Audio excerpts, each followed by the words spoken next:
Bonsoir, bonsoir et bienvenue à toutes et à tous. Je suis très heureuse de vous accueillir pour cette soirée de partage sur la communication non violente.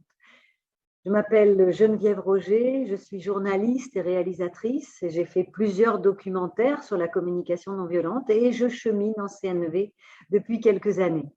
C'est un grand honneur pour moi d'accompagner cette soirée. Une soirée qui probablement est une première en francophonie, avec un film que nous allons découvrir, un débat et la participation de plusieurs formateurs et formatrices qui ont reçu leur enseignement directement de celui qui a mis au point le processus. Je veux parler bien sûr de Marshall Rosenberg. Alors, je vous explique rapidement comment va se dérouler cette soirée. Nous commencerons par un échange avec Jalila Susini-Nchiri qui a eu l'idée de ce film. Ensuite, nous regardons le film qui dure 50 minutes. Puis, nous accueillerons nos invités que vous découvrirez dans le documentaire, Anne Bourri, Laurence Brouchweiler et Hélène Domergue-Tapolé.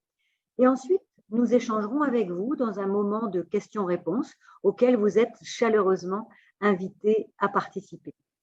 Et puis, nous avons Guillaume et Vincent. Bonsoir Guillaume. Salut à tous. Bonsoir Vincent. Bonsoir à tous.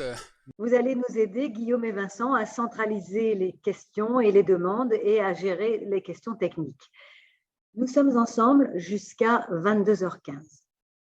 J'accueille tout de suite Jalila Souzini-Nchiri. Jalila, tu es formatrice en communication non violente.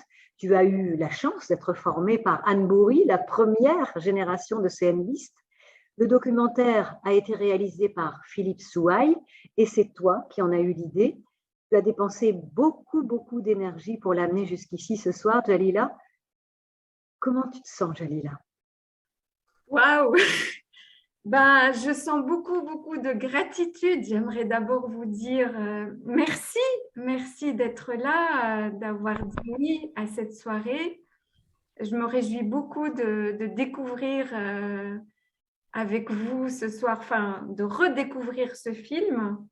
Je ressens beaucoup de joie, beaucoup de trac aussi, lié au fait que j'aimerais vraiment que cette soirée soit une soirée, je dirais, un accomplissement d'un travail ça fait quand même en 2019 qu'on a commencé à réfléchir avec Anne et mes collègues, Laurence, Jacqueline et Pascal et Hélène. Donc, je suis vraiment super joyeuse d'être là ce soir et beaucoup de gratitude et je me réjouis de voir ce film avec vous ce soir et d'ouvrir le débat autour d'une discussion détendue et voilà, autour de cette passion-là, cette passion que j'ai et que nous avons tous pour la CNV. Alors, dis-nous justement, Jalila, dis-nous, quelle est l'intention de ce film? Alors, l'intention de ce film, elle est double. Pour moi, c'est vraiment un film qui permet de découvrir c'est quoi la CNV. Et c'est pour ça qu'il a été fait par quelqu'un qui n'est pas du tout du milieu. Donc, vraiment, c'est rendre la communication non violente accessible à un plus grand nombre.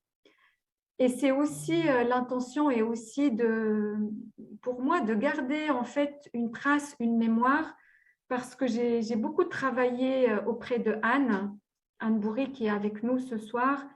Et j'ai été assez, on va dire, touchée par ce que j'ai observé, par ce que j'ai vu.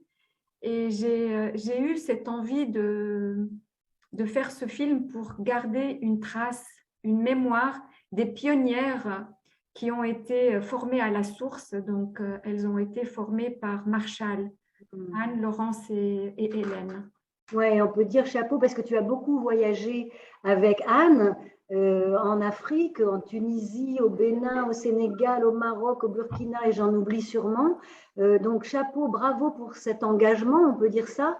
J'aimerais savoir, Jalila, pour toi, on va essayer de le dire de façon le plus synthétique possible, mais qu'est-ce que la CNV a changé dans ta vie concrètement? Moi, je suis arrivée à la CNV d'abord parce que je cherchais des outils pour m'aider à éduquer mes enfants. Je suis arrivée pour apprendre à comment faire obéir mes enfants avec plus qu'ils soient joyeux à obéir, en fait. C'était ça ma première démarche. Et puis, j'ai d'abord découvert que j'avais des émotions et mon premier séminaire, c'était « Ah, tiens, j'ai des émotions ». C'était compliqué, mais j'ai découvert que j'en avais. Et puis, la deuxième étape, c'était « Ah bon, un enfant a des besoins ». Voilà, ça c'était mon premier contact avec la CNV. Et ensuite, j'ai vu que le processus était beaucoup plus profond, beaucoup plus puissant, beaucoup plus large. Et j'ai creusé, et puis c'est sans fin en fait. Je continue à creuser aujourd'hui encore. Alors, quelques infos pratiques avant d'aller plus loin. Guillaume et Vincent sont avec nous, Jalila, et ils vont faire de leur mieux pour vous aider. Vincent, Guillaume, tu es là? Guillaume, tu m'entends? Qu'est-ce qu'il y a à dire à notre public concernant, on va bientôt regarder le film, donc qu'est-ce qu'il y a à dire à notre public concernant le chat? Il y a un chat, mais qu'est-ce que tu peux leur expliquer pour qu'ils puissent être informés? Alors, de mémoire, le chat va être pas utilisé pendant le film. Oui, on va le couper. On va se concentrer sur le film. Et puis ensuite, à la fin du film, je pense que tu vas reprendre la main. Et puis là, ce sera un moment pour les questions. Il y aura, les gens pourront lever la main dans Zoom pour poser une question en direct et puis aussi mettre dans le chat leurs questions. Mais je pense qu'on pourra répéter ça après le film aussi. On va le répéter après le film. Simplement, si jamais les gens avaient besoin d'aide, je crois que tu avais mis au point une adresse. Est-ce que tu pourrais tout de suite la donner? Peut-être, Guillaume, si jamais des gens ont des soucis pour se connecter, s'ils ont des soucis de quelque sorte que ce soit, où est-ce qu'ils peuvent s'adresser par mail? Alors, c'était cette adresse qu'on a ouverte et qui est dans le mail que vous avez reçu, sur lequel vous avez cliqué pour rejoindre le lien Zoom. Donc, c'est aide.film.éviterlesclashs@gmail.com. Donc, aide.film.éviterlesclashs@gmail.com. Vous pouvez le retrouver aussi dans le mail que vous avez reçu de Jalila, dans lequel il y avait le lien Zoom de la soirée. Donc, alors moi, je l'ai sous les yeux et je vois aide.film, sans S, .éviter.les.clash@gmail.com. C'est bien. Merci ça. de la différence. En fait, les points ou pas les points, ça fonctionne pareil sous Gmail. Du coup, j'ai été plus vite, mais tu as raison, c'est comme ça qu'il était écrit. Ok.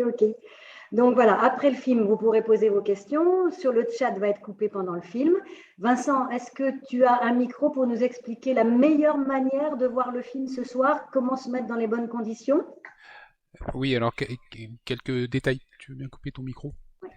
Quelques détails pratiques pour ceux qui ne sont pas habitués. Affichage plein écran, ça vous permettra d'avoir l'image en plein écran, et puis vous avez un petit volet de vidéo qui apparaît, et ça vous pouvez le faire disparaître dans les options d'affichage en cliquant sur masquer les volets vidéo. Ça vous donnera une image plein écran. Et alors, si vraiment on rencontrait des problèmes de débit, ça c'est quelque chose que malheureusement on maîtrise pas, et je sais que ça peut arriver. Soyez rassurés, le film sera sur YouTube dès la fin de la soirée, et donc vous pourrez le visualiser en bonne qualité et tranquillement quand vous voudrez à partir de ce soir. Voilà.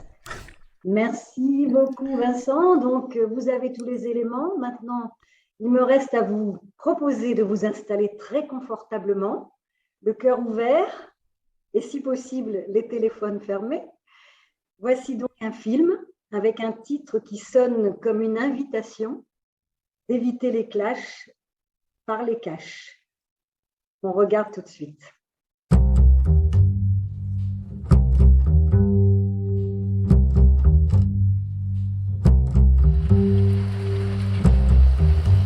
Au confluent des Alpes et du Jura, non loin de Bellegarde, la communication non violente organise un stage de formation. Née aux États-Unis à la fin des années 60, cette méthode, quasi un mode de vie, moissonne avec un succès grandissant dans les milieux enseignants. On est au milieu d'un stage qui s'intitule « L'impact de l'éducation sur l'individu et la collectivité ». Et donc, pendant 5 jours, les personnes qui sont rassemblées ici, qui sont toutes assez avancées en communication non violente, assez investies, qui sont pour plusieurs d'entre elles soit des futurs formateurs ou formatrices, soit des enseignants. On travaille sur l'éducation. Anne Bourrit fut l'assistante et la traductrice en français du créateur de la méthode, Marshall Rosenberg. Depuis son décès, elle butine inlassablement tout le monde francophone. La relève semble assurée. Une vingtaine d'enseignants se remémorent les épisodes les plus marquants, voire traumatisants, de leur propre éducation. On ne posait pas la question à l'enfant. Il y avait des choses qui se faisaient, des choses qui ne se faisaient pas. On était dans un bien-mal. Et ce qui était côté mal, voilà, on fonctionnait. Mais à aucun moment on cherchait à comprendre ce qui s'était passé chez l'enfant. Et c'est le premier truc que tu as dit, mais personne ne m'a demandé. C'est sûr qu'on ne m'a pas demandé pourquoi j'avais fait ça. Et c'est sûr que j'aurais tellement aimé qu'on me demande mais pourquoi tu as fait ça. Et je sais aujourd'hui que je me suis... C'est un peu triste à dire parce que ça dépeint un portrait pas très élogieux de mes parents que j'adore par ailleurs. Mais je sais aujourd'hui que je me suis construit contre ça. Je me suis construit contre le couple de mes parents, contre mon éducation. Et c'est très étonnant de voir à quel point, là aussi, sur l'aspect de communication, je viens d'une famille où on ne dialogue pas du tout. Et où moi, je suis dans l'hyper-communication avec mes enfants, à un point où même les enfants ils disent, bon là... Moi, j'entends, quand tu parles de dialogue, moi, j'entends accueil. En fait, je suis désolée, c'est parce que je suis en train de me prendre en pleine face. Parce que cette absence de dialogue tout ce que cette absence de dialogue m'a fait vivre, ce que ça a provoqué comme blessure. Donc, vous dire à quel point l'omerta c'est bizarre parce qu'en même temps, du qu'en dira-t-on, c'est pas ça, je sais pas ce que c'est. Il faut pas faire de vagues, quoi. Et quand il t'arrive un truc, débrouille-toi, un truc un peu comme ça. Et dans tous les cas, le dialogue, ça peut pas être une solution. Alors aujourd'hui, on met, spécialement ce matin, on met l'accent sur la façon dont nous tous avons été, ou la plupart d'entre nous en tout cas, avons été éduqués, et la manière dont cette éducation nous a impactés, en particulier quand on a agi ou parlé d'une façon qui ne correspondait pas aux critères jugés importants par les adultes autour de nous. Que ce soit nos parents, que ce soit les enseignants à l'école, que ce soit peut-être des personnes à l'église, si on allait aller à l'église. Quel que soit le contexte, les adultes ont un rôle d'éducateur vis-à-vis des enfants, et dans leur manière de faire, on va relever les moments où nous n'avons pas été, en correspondance avec ce qui était souhaité. On va observer quelles ont été leurs réactions, quels espoirs ils avaient en réagissant, probablement l'espoir de nous éduquer, justement, et est-ce que le message est passé ou pas. En quelque sorte, ce qu'on va mettre sur la sellette, c'est la punition. On va voir si la punition est un système efficace dans l'éducation. Dans la ferme, la classe est studieuse. Pour ces professionnels, l'analyse de leur vécu d'enfant doit aider à devenir de meilleurs enseignants. Vous allez essayer de faire quelque chose de synthétique, c'est-à-dire pas une liste de ce qui s'est passé, mais le type de choses qui s'est passé. Il s'agit de souligner les traumatismes qu'ont pu causer certaines sanctions. Et il y avait comme si j'étais... comme si je faisais... Enfin, ça c'est moi qui le dis, mais comme si je faisais pas bien l'exercice, entre guillemets, où j'étais pas dans le présent. Et où en même temps, je sentais que... tu vois, il y avait une sensation corporelle qui était là. Et où pour moi, quand il y a de la sensation corporelle, c'est que je suis vraiment avec ce qui est présent en moi. Et du coup, avec une petite pensée, est-ce que je suis en train de bien faire l'exercice ? Je suis un peu perdue, en fait. Okay. Je suis un peu perdue. Nous aussi, en fait. Comment ça marche, une éducation sans punition ? L'enfant n'a-t-il pas besoin de se confronter aux limites ? D'apprendre à gérer ses frustrations ? C'est éduquer à ce qui est bien, en fait. Plus moi, comme étant une réaction personnelle que vraiment une volonté d'éduquer. Presque moi, ce que j'aurais envie, c'est juste qu'on fasse qu'on commence. Et les cas particuliers, où on voit pas, on les verra après. Irrespect entre guillemets. Voilà, avec tirage de langue, etc. Est-ce que c'est une raison ou est-ce que c'est un besoin? Par contre, on est un peu dans les besoins. Ouais, il y a une bonne raison de penser. Qu'est-ce qu'on va dire? Mais d'être accepté. L'adulte ne prend pas en compte mes besoins. Serait-on en présence d'une secte de gentils bisounours, légèrement décollée des réalités? L'intention positive de l'adulte, quand il punit un enfant, quand il le réprimande, c'est de l'éduquer essentiellement. Quelquefois, c'est de se préserver lui-même. On peut comprendre ça, c'est bien légitime pour toutes celles et ceux qui ont été parents.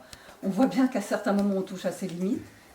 Quand on veut éduquer un enfant, en général, c'est pas en général, je crois que c'est quasi toujours, c'est avec cette intention de son bien. On veut son bien, on veut ultimement qu'il soit heureux et qu'il ait tous les moyens de se déployer dans sa vie.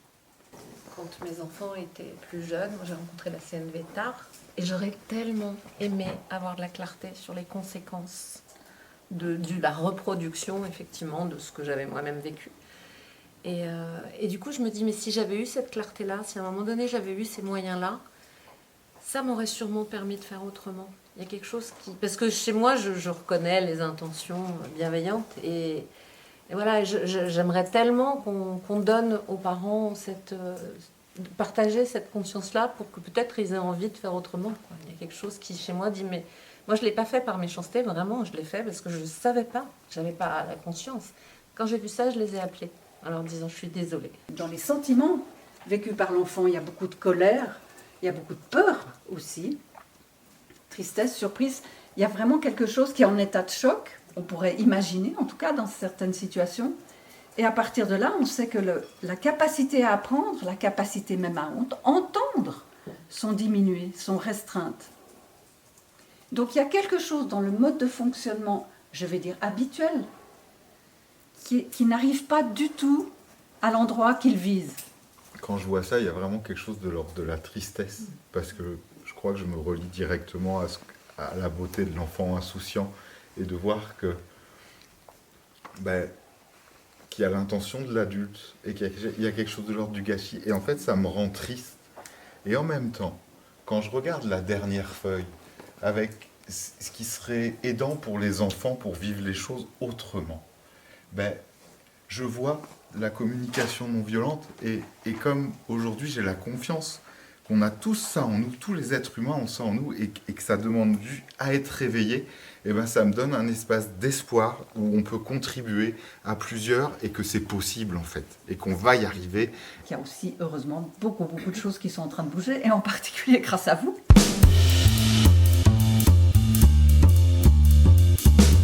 En attendant, n'en déplaise à Rousseau, les enfants n'hésitent pas, eux, à poser des limites. En Valais, des familles romandes se retrouvent chaque été à l'enseigne de la CNV. Mais les préados ont exclu Gabriel, 10 ans, lui reprochant son manque de maturité. Il menaçait de révéler les secrets du jeu préparé par les ados pour les adultes. À défaut d'empêcher le conflit, la CNV aide au moins à en discuter calmement. C'est mieux pour crever l'abcès. Gabriel, j'ai pas envie qu'il revienne. Quoi? J'ai pas bien compris. Gabriel, j'ai pas envie qu'il revienne. Mais en fait, comme elle disait Alice, j'ai peur que ça se reproduise, quoi. J'ai pas trop... Quoi qui se reproduise? Que, il y ait trop de conflits. On s'est senti un peu obligé de le prendre. Ok. Et après, il a foutu la merde, et puis voilà, quoi. Et en fait, c'est que Gabriel, on lui a dit de partir parce que c'est vrai, il foutait un peu la merde. Et puis après, je pense qu'il voulait revenir. Et puis il nous embêtait pour j'avais l'impression qu'il nous embêtait pour qu'on soit obligé de le reprendre. Non plus, c'est pas sympa de dire non, quoi, mais maintenant, voilà. J'ai entendu plusieurs personnes qui ont parlé de Gabriel, moi je sais qu'il est là, et du coup je serais curieux de savoir comment c'est pour lui d'entendre... parler de lui comme ça. Mais Maxime, il veut parler depuis longtemps. Ouais, je sais, mais j'aimerais bien entendre Gabriel. Je me rends compte que en fait, j'aurais pas dû menacer les gens juste pour qu'ils me reprennent. J'aurais plutôt dû les laisser tranquilles et peut-être le lendemain, ils m'auraient repris. Ok. Comment tu fais avec ça? Je me sens un peu coupable d'avoir fait ça. Tu te dis des trucs sur toi. Tu te dis quoi sur toi? Je me dis que j'aurais pas dû faire ça. C'est un peu inconfortable de... Ouais. C'est pas très confortable d'entendre d'autres enfants qui disent... Non, pas ça, c'est pas de ce que j'ai fait. Qu'est-ce que t'as fait? Je voulais qu'ils me reprennent. Tu voulais qu'ils te reprennent? Bah oui, mais sinon je suis un peu tout seul, quoi. On est un petit peu tous les enfants qui sont à peu près de son âge. Et lui, même moi, ça me plairait pas de devoir aller gribouiller sur des feuilles avec des petites 2 ans. Moi, en tout cas, j'ai pas envie de surveiller une personne de 10 ans. Et puis, c'est comme si je surveillais ma petite sœur et j'ai vraiment pas envie. Je pense que je m'en veux un petit peu d'avoir... je sais pas si on peut dire que j'ai surréagi parce qu'il a quand même un petit peu menacé de trucs plutôt gros. Mais je m'en veux d'avoir failli me fâcher vraiment plus fort que ce que j'étais fâchée. Quand un adulte l'a vu que ça a un petit peu débordé aussi, avec la bataille de stylos, que je me suis dit, trop c'est trop. Et c'est pour ça aussi que j'ai pas très envie de le reprendre, parce qu'on lui a prévenu plusieurs fois et il nous a pas écouté et maintenant il veut qu'on le reprenne. Et je comprends qu'il veut être dans notre groupe, mais je veux aussi qu'il comprenne que il a fait beaucoup de bêtises et que j'accepte pas ça, moi, qu'une personne déjà dise des mensonges et qui font des gaffes, qui prennent de côté tout notre jeu. C'est pour ça que je ne veux pas le reprendre. En 4 heures, on a fait un truc qui a duré 15 minutes. Ouais. Et je pense que directement, quand Gabriel est parti, il y a quelques petits moments où on était déconcentrés. Mais en 30 minutes, on a fait plus que ce qu'on avait fait en 3 heures. Ouais. Donc moi, je trouve que Gabriel, c'est vraiment un chic type. Mais j'ai vraiment juste envie de pouvoir, quand j'ai une idée, pouvoir aller jusqu'au bout. Et puis pas me retrouver avec un truc qui dure 15 minutes parce qu'on n'a pas pu vraiment beaucoup bosser. Hier, au moment où ça se passait, il y avait quand même une partie de vous et puis certains de vous qui disaient « Non, mais il ne va pas détruire ». Et puis Gabriel disait « Non, mais je ne vais pas le faire ». Et que ça vous a fait super peur. Je pense que je vais jamais, pas le réaccepter dans le groupe, quoi. Ouais. Aussi. Mais ça donne vraiment plus envie. On n'a pas envie, en fait. Ouais, c'est vraiment... Non. Et après, il s'étonne qu'on ne le laisse plus rentrer dans le groupe, mais... Ils ne se sentent pas bien parce qu'ils sont coupables avec ça, mais étonnés, je ne crois pas. Et moi, personnellement, je suis d'accord qu'ils reviennent dans notre groupe, mais du moment qu'ils promettent de faire de son mieux et de ne pas recommencer. Mais après, moi, je suis d'accord, mais je lui donne une chance, mais après, c'est encore au groupe de décider, je suis pas non plus seule. Moi, le problème, c'est que je trouve qu'il a réagi comme un petit, justement. Et que, du coup, ouais, c'est vrai, c'est pas sympa de le laisser avec les plus petits et tout, mais d'un côté, il l'a cherché. Ouais. Et puis moi, j'ai pas, même une fois, j'ai pas envie de le ressortir du groupe, et du coup, vaut mieux pas non plus qu'il rentre. Okay. Il a dit plein de fois qu'il allait arrêter. Moi, j'ai dû suivre dans des orties pour il est passé dans des orties. J'ai dû suivre dans des orties. Moi, je trouve qu'on pourrait le reprendre, mais il faut que tous les groupes soient d'accord. S'il y a genre une personne qui veut pas... Moi, je suis trop énervée encore. Une personne qui veut pas que je vienne, ça sert à rien que je vienne, parce qu'après, ça va encore faire des histoires. Du coup, au final, s'il y a des gens qui veulent pas que je vienne, au final, je pourrais pas venir. Jusqu'à que eux, ils voudront que je vienne. S'ils veulent pas que je vienne tout court, voilà. Du coup, je veux pas dire, mais bon, là, le problème je suis prêt à écouter, oui, mon œil. Hier, j'ai demandé beaucoup d'aide. Et il y a un adulte qui m'a suivi et qui m'a aidé. Je veux pas dire, mais tout le monde s'en foutait. Alors, demander de l'aide, c'est plus possible pour moi. Là. Mais ça serait bien de demander de l'aide, genre à Vincent, Jacqueline, Pascal et puis Sandra, parce que Sandra ou Jacqueline, ou je sais plus qui, a dit qu'il fallait demander de l'aide à eux justement. Juste parce que les parents, ils font leur activité. Et puis, c'est vrai que quand on leur demande... Sandra est venue me dire qu'il y avait un problème, moi je suis tout de suite venue vers vous. Hein. Je sais, mais c'est juste... Il n'y avait pas d'éducateur à ce moment, vous étiez, je pense, tous ici. Ouais. Et notre invitation, c'est de venir chercher de l'aide avant qu'on commence à se courir après dans les pièces, avant que ça faille, avant qu'on ait des mots un peu trop trash, d'accord? C'est que quand on commence à sentir genre, ouh là ma patience atteint les limites, ou là je commence à avoir la colère qui monte, mais ok, avant que ça parte complètement en cacahuète, parce que stop, on peut quitter la pièce. À l'issue de 4 heures de séance avec les éducateurs, les ados ont fini par réintégrer Gabriel, qui a promis d'arrêter ses bêtises. La résolution des conflits familiaux, c'est souvent le déclic d'une adhésion à la CNV, même pour les plus anciennes, qui ont connu Marshall Rosenberg.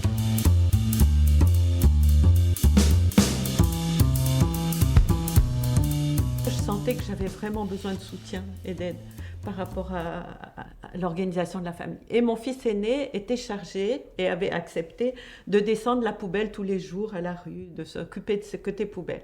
Ce dont j'avais besoin, c'était de soutien et d'aide. Visiblement, la poubelle, c'est ce que m'a expliqué mon fils, il l'oubliait parce qu'il était stressé quand il partait et cette poubelle, c'était pas sa préoccupation. J'ai dit, si tu acceptes de m'aider à l'informatique chaque fois que j'ai un problème, alors oublie la poubelle. Moi, je vais m'en occuper de cette poubelle. Et c'est ça qu'on apprend en communication non violente, c'est à revenir à ses besoins et à trouver d'autres stratégies qui conviennent mieux aux deux. Et maintenant, il a 40 ans et il m'aide toujours en informatique.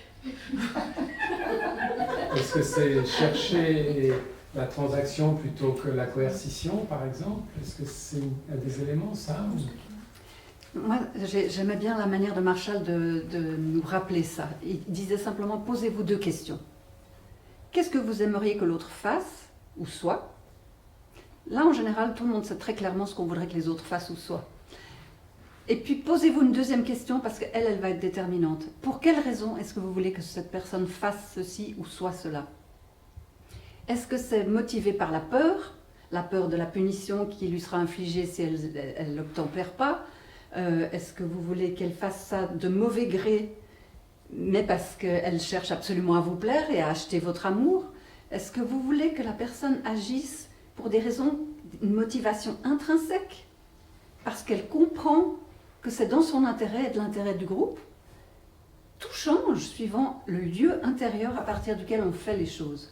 Et si on pratique cet art du dialogue, cet art d'être en communication les uns avec les autres, en ayant cette clarté au préalable, de réfléchir en 2 temps, il y a ça que j'aimerais, mais pour quelle raison est-ce que je voudrais que l'autre le fasse?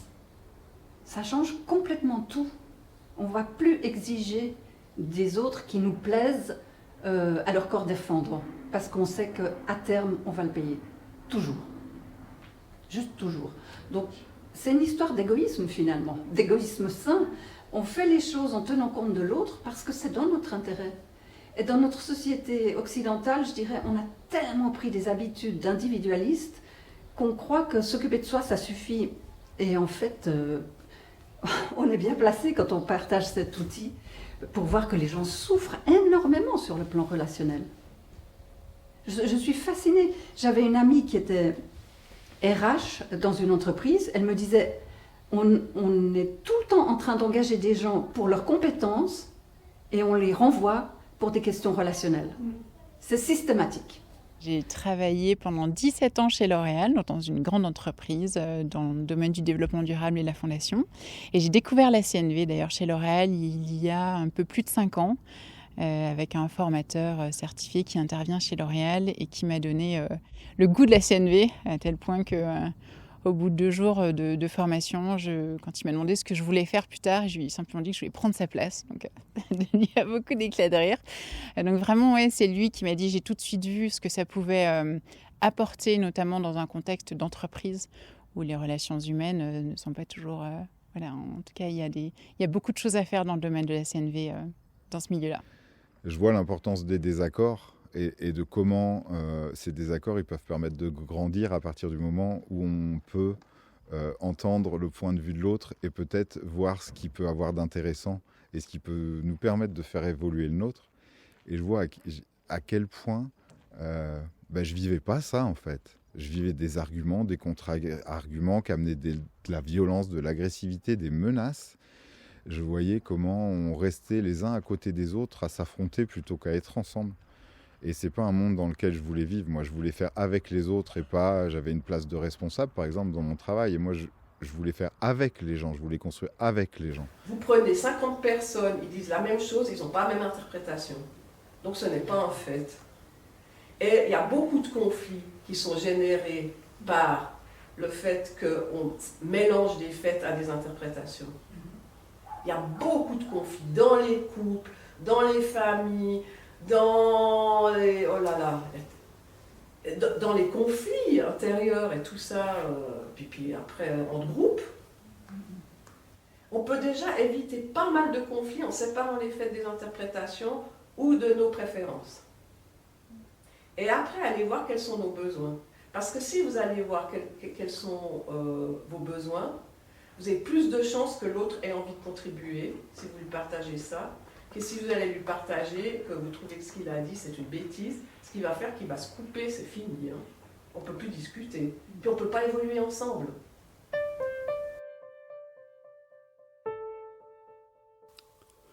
Pour inclure chacun et tout le monde, Marshall Rosenberg a réuni 3 idées fortes de son temps, en un triangle qui forme le socle de sa méthode. Le pacifisme de Gandhi, l'importance de l'empathie et de l'authenticité dans les processus thérapeutiques, mise en évidence par le psychologue Carl Rogers, qui fut son professeur. Et enfin, la théorie des besoins fondamentaux de l'économiste chilien Manfred Max Neef. Selon ce dernier, l'être humain a 9 besoins qui se décomposent chacun en sous-groupes, et la consommation effrénée n'en fait pas partie. Ce sont la subsistance, la protection, l'affection, la compréhension, la participation, les loisirs, la création, l'identité et la liberté.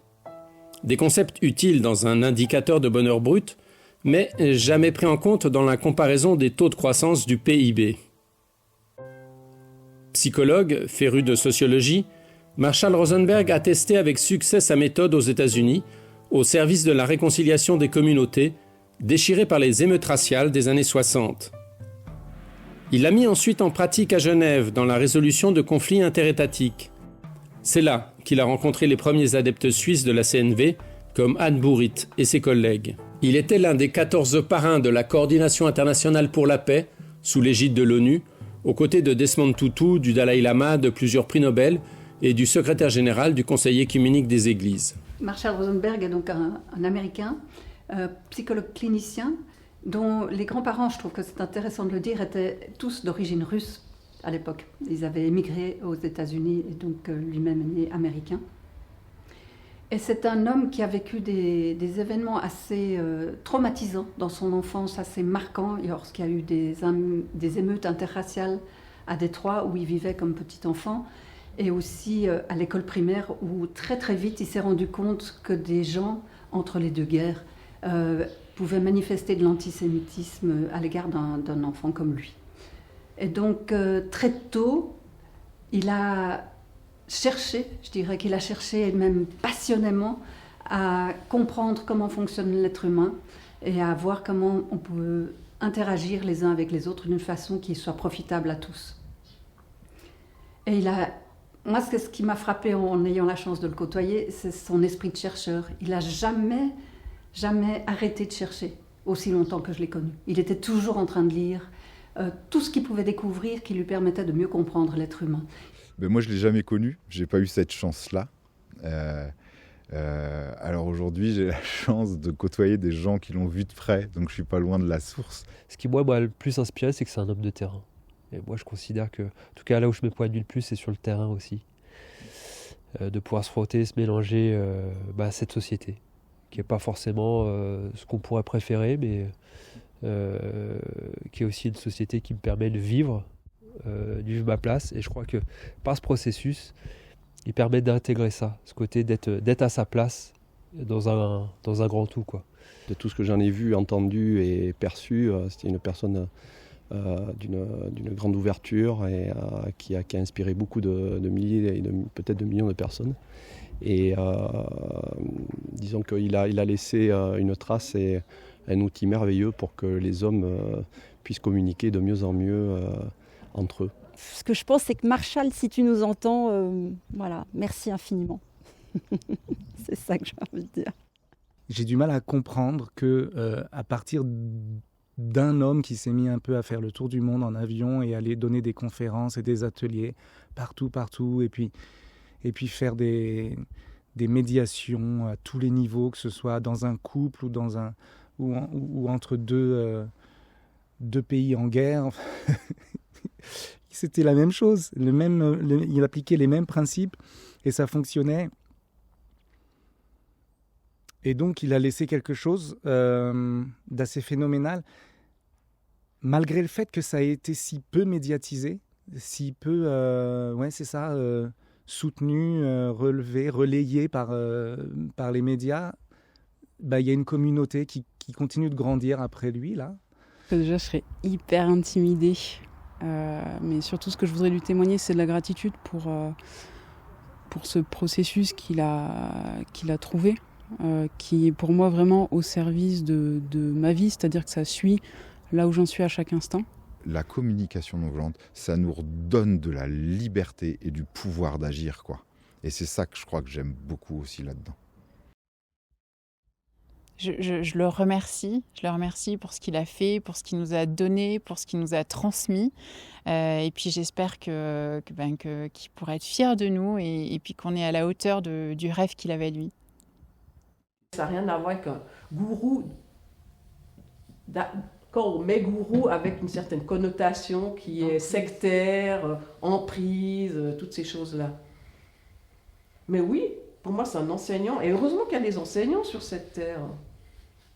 Heureusement. Parce qu'autrement, on continuerait à des fois pas comprendre certaines choses. Hein. Il nous disait qu'à la source de sa recherche, il y avait deux types de sourires.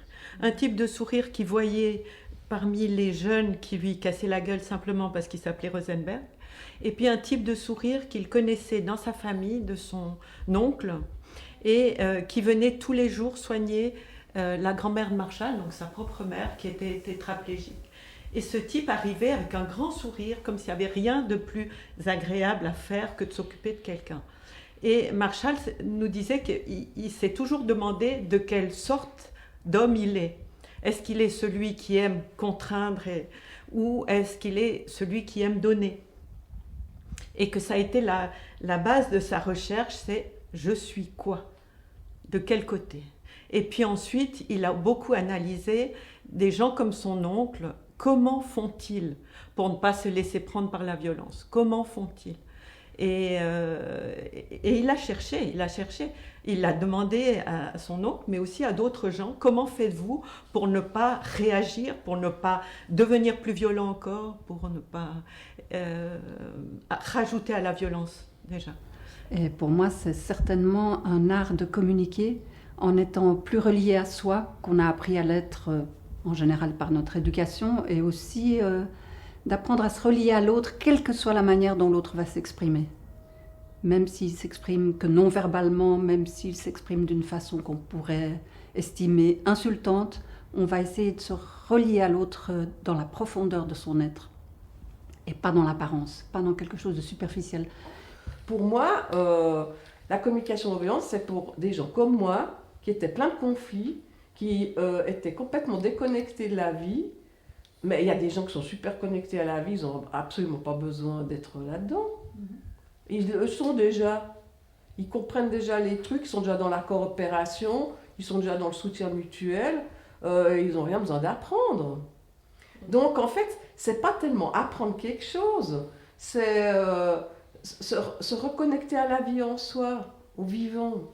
Alors ça fait peut-être un peu un machin, ça veut peut-être rien dire, puis se reconnecter au vivant, mais c'est se reconnecter à ce qui est naturel, comme quand on est des enfants. ça m'a permis de voir qu'il y avait d'autres gens qui avaient envie de vivre les choses comme ça, et qu'il y avait un monsieur, Marshall Rosenberg, qui avait réfléchi à ça, et quels étaient les fonctionnements qui nous empêchaient de vivre ça, et comment on pouvait travailler pour petit à petit retrouver cet élan de contribuer qu'on a dès la naissance quand on est tout petit, et qu'on perd. Je dirais que le but final, si tant est qu'on puisse y arriver un jour, restons optimistes, ce serait d'arriver à vivre dans un monde où les besoins de chacun seraient pris en compte et on essaierait de vivre quelque chose d'équitable, d'attentionné pour tous et où chacun serait convaincu de compter. Ça implique des changements profonds dans la société. Ça ne dépend pas seulement que de la CNV, ça. Marshall Rosenberg était partisan de faire les deux choses simultanément. À la fois de travailler sur soi et de travailler sur le changement social. Parce qu'il voyait la nécessité de faire évoluer notre société. Donc, moi je dirais que c'est ça qu'on essaye de faire, les deux à la fois. Mais ce que je vois que la CNV nous permet de faire, et à toutes les personnes qui s'attachent à l'apprendre, à la pratiquer surtout, c'est qu'on change de mentalité. Et forcément qu'en changeant de mentalité, on devient des personnes plus ouvertes à la possibilité de changer les structures de la société.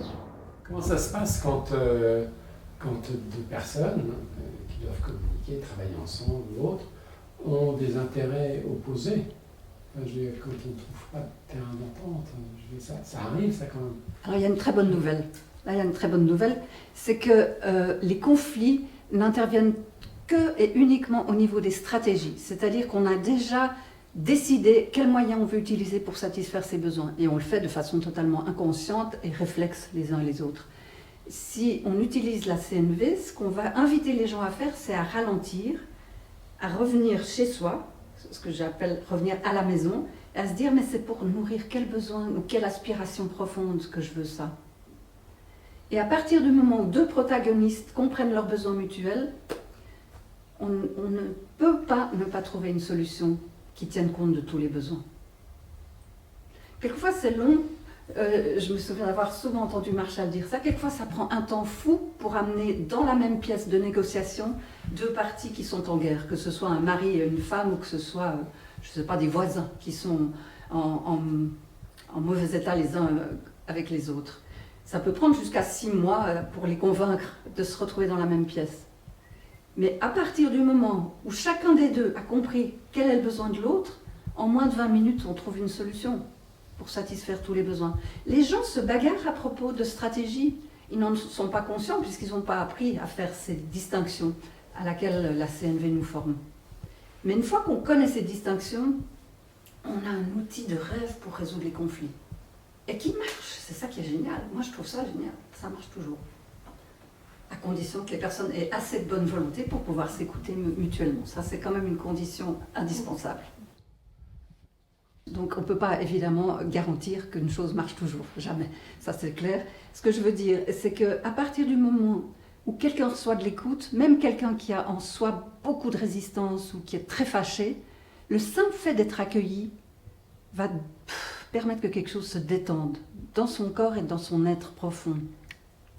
Et donc on est étonné de voir que des gens qui sont parfois très hostiles les uns aux autres, au bout d'un moment, ont comme une capacité à s'entendre dont on se demande d'où elle vient, mais elle vient du simple fait qu'ils ont reçu de l'écoute. C'est pour ça que, pour moi, j'ai toujours, par exemple, quand je pense au couple que j'ai eu l'occasion de côtoyer, je me dis on n'est pas assez de deux pour s'occuper d'un couple. Il faut de temps en temps une tierce personne qui va aider simplement les personnes à ralentir. Et c'est un des conseils qu'on renouvelle assez volontiers en communication non violente, c'est de dire aux gens, prenez l'habitude d'accueillir avant de réagir. Alors ça c'est difficile parce que c'est un réflexe à changer. Néanmoins, on est tellement vite récompensé par la différence que ça amène qu'on a tendance à renouveler l'expérience. Aujourd'hui, la neuropsychologie apporte des éléments de réponse rationnels aux effets constatés de la pratique de la CNV. Depuis une dizaine d'années, grâce aux IRM et aux travaux de chercheurs comme Matthew Lieberman, on sait que les récepteurs de la douleur physique et de la douleur morale sont les mêmes dans le cerveau. Si vous vous cassez un bras ou si vous avez un chagrin d'amour, c'est la même zone du cerveau qui va s'activer. Du coup, On comprend mieux l'énorme impact que peut avoir la douleur psychique sur notre organisme, mais aussi son contraire, la satisfaction et l'apaisement, nés de relations harmonieuses. On sait aussi pourquoi c'est comme ça. Les mammifères font peu de petits, qui ne peuvent survivre seuls à la naissance. Ils ont besoin du soutien de leurs parents, voire de tout le groupe au sein duquel ils vivent. C'est ainsi que l'évolution a offert une prime au caractère empathique. Dans la foulée, des expériences ont été menées pour essayer de comprendre ce qui se passait dans le cerveau des pratiquants de la communication non violente. Une des expériences, c'était de mettre des personnes, de filmer des IRM de cerveau de personnes en situation de stress. Et si dans le cerveau, en fait, il y a une partie qui s'appelle l'amygdale, qui est dans une partie du cerveau limbique, le cerveau de stress, et l'autre partie, c'est la partie du cortex préfrontal, qui est en fait le cerveau qui nous détermine comme être humain. Et dans les IRM, on a vu clairement que c'est les personnes qui sont dans une situation de stress très intense, l'amygdale s'allume et le cerveau préfrontal s'éteint. Et lorsqu'on posait la question à ces personnes, est-ce que vous pouvez décrire votre expérience en disant ce que vous ressentez? Qu'est-ce que vous ressentez en émotion ou dans le corps? Ces personnes-là, le fait juste de nommer leur expérience intérieure fait que dans les IRM, l'amygdale s'éteint et le cerveau préfrontal s'allume. Et ce que cette expérience démontre, en fait, c'est ce qu'on fait de manière intuitive dans la CNV, qui est en fait d'apprendre à nommer nos sentiments et nos besoins, provoque un changement d'état intérieur et apaise notre état intérieur. Ce qui est proposé est très simple à comprendre. Moi, ça m'a vraiment...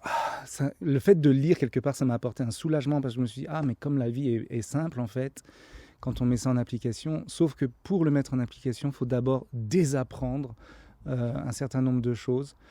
Et c'est ça la partie la plus difficile. On travaille à se déprogrammer. Donc je parle de déformation plutôt que de formation. Et évidemment, ce que je souhaite, si je me projette, c'est que les générations futures puissent en récolter les fruits.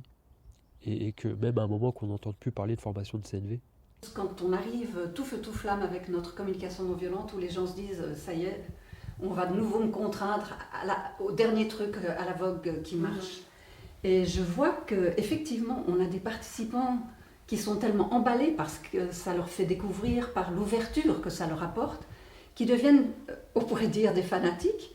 Et je ne prétends pas ne pas être passée par cette phase, moi aussi d'ailleurs. Je m'étais d'ailleurs réjouie à cette époque-là de ne pas être chef de gouvernement parce que j'aurais été certainement dictateur. Mais j'ai eu la chance de ne pas être chef de gouvernement. Donc ce que je veux dire, c'est qu'il y a des gens qui sont tellement emballés par la communication non violente qu'ils en font une espèce de méthode tout-terrain qui devrait marcher tout le temps, partout, et qui n'utilisent plus que ce langage qui en fait n'est pas un langage. C'est une structure de la pensée. C'est pas un langage. Mais à partir du moment où les gens ne parlent plus qu'en disant « quand j'observe telle chose, je me sens comme si j'ai besoin de ça, est-ce que tu serais d'accord de… » et que ça devient quelque chose de mécanique, alors on peut dire qu'on a raté le coche et qu'on a vraiment manqué notre cible. Et parce qu'on remplace un conditionnement par un autre. Et j'ai vu parfois au sein même des gens qui pratiquent la communication non violente une très grande violence qu'on pouvait s'infliger les uns aux autres à partir de cette croyance qu'on n'avait plus le droit de parler autrement qu'en utilisant ces termes-là. Il fallait systématiquement dire comment on se sent, à quoi on aspire à un moment donné, sinon on n'était pas digne d'être écouté. Alors il y a des dérives, c'est sûr, il y a des dérives. Et pour moi, ce qui est important, c'est de se rappeler que la communication non violente, telle que j'espère qu'on l'enseigne et qu'on la pratique, c'est quelque chose qui nous amène vers une plus grande liberté. La liberté d'être soi, de se connaître dans tous ses aspects, ceux qui sont moins glorieux et ceux qui sont plus généreux. Mais tout ça, on le prend. On ne trie pas. On n'essaye pas d'écraser une partie. J'ai toujours été reconnaissante à Marshall de dire quand vous êtes en colère, la première chose à faire, c'est de ne pas réprimer la colère, c'est de l'accueillir. Mais l'accueillir, ça ne veut pas dire la jeter à la face de la personne contre qui vous êtes fâché. Ça veut dire quoi, accueillir sa colère? Reconnaître qu'en ce moment, je suis enragé, furieux, que j'ai envie de casser la gueule à quelqu'un, que j'ai envie de lui faire sa fête, que je ne veux plus jamais voir, que j'ai envie de la punir, enfin quoi que ce soit. Que j'ai envie de lui donner une bonne leçon, que je veux lui montrer que c'est moi qui ai raison, que c'est elle ou lui qui a tort, ce genre de choses-là. Accepter que c'est ce qui est en train de nous arriver. Et éviter de le dire à la personne directement concernée. Encore une fois, ça c'est essentiel. Ensuite, moi j'ai toujours apprécié les formules de Marshall, parce qu'il avait des formules qui lui étaient propres et qu'on n'oublie pas une fois qu'on les a entendues. Il disait « Installez-vous confortablement, mettez-vous comme dans un cinéma et regardez le spectacle de vos chacals intérieurs. » Et c'est comme ça qu'il appelait tous ces aspects de nous qui jugent, qui critiquent, qui interprètent et qui ont raison surtout, qui ont raison à tout prix. Et quand on regarde ce qui se passe là et qu'on le regarde avec un peu de distance, c'est fascinant ce qui se passe. Parce que c'est une des manières d'apprendre aussi, je dirais, la compassion pour soi, l'acceptation de soi dans tous nos aspects. Et puis ensuite, on va essayer de voir quels sont les besoins qui ne sont pas satisfaits. Parce que si on est en colère, c'est en général proportionnel à des besoins très profonds qui ne sont pas du tout en train d'être nourris dans une situation X ou Y. Donc, à partir du moment où on a repéré quels sont nos besoins, quelque chose se détend à l'intérieur. Et au lieu de jouer au jeu dont je parle dans la chanson, que j'appelle « Rendre la vie merveilleuse », le jeu le plus fun que je connaisse, au lieu de ça, la plupart du temps, nous jouons à un autre jeu, qui s'appelle « Qui a raison ». Avez-vous déjà joué à ce jeu ?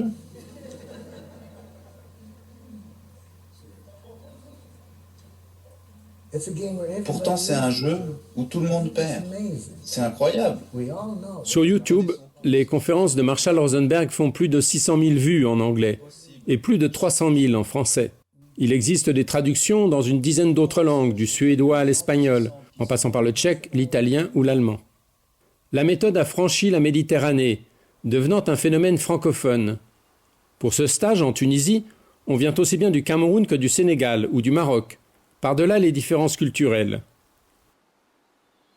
Il est vrai que la CNV bouscule toutes les conventions. Elle n'hésite même pas à remettre en cause le principe de décision majoritaire, jugé assez peu démocratique. Le vote par consentement. Je trouve que c'est vraiment un processus qui est merveilleux, où vraiment la décision finale se fait dans un élan de solidarité et avec de la douceur, où chaque ressenti de la personne est pris en compte. On prend les décisions à la majorité. C'est-à-dire que la plus grosse partie du groupe l'emporte sur les autres. Et ici, ce qu'on va essayer de faire, c'est une autre forme de décision, parce qu'on trouve que les minorités comptent. Toute personne compte. Une personne qui ne compte pas. Donc si on prend une décision et qu'il y a quelques personnes pour qui quelque chose ne va pas, on va essayer de voir comment on peut améliorer la proposition qui est faite pour inclure ces personnes aussi et qu'elles y trouvent justement leur intérêt. Pour éviter le blocage habituel des institutions visant le consensus, la CNV développe l'art de l'écoute mutuelle et de la concertation. Hélas, la palabre prend du temps, et plus on est nombreux, plus c'est chronophage. Le développement de la CNV est indissociable du groupe. Vu de l'extérieur, cela ressemble à des rites, comme les applaudissements en langue des signes, les effusions nombreuses, ou les symboles développés par Rosenberg pour démontrer ses théories. Tu es mal à l'aise? J'ai eu mal quelque part dans mon corps. J'ai senti ça. Le chacal incarne l'humain dominé par la peur, tandis que la girafe représente l'empathie. Marshall, il avait l'habitude de faire une plaisanterie. Il disait « J'ai rencontré une seule personne qui était 100% girafe. Elle n'a jamais ouvert la bouche de sa naissance à sa mort. » Je sens que quand je suis dans le flot de ma vie quotidienne, souvent j'ai peut-être des conditionnements qui reviennent. Donc ça me fait beaucoup de bien de pouvoir reconnecter un groupe qui est dans la même dynamique que moi et qui me soutient pour pratiquer la CNV.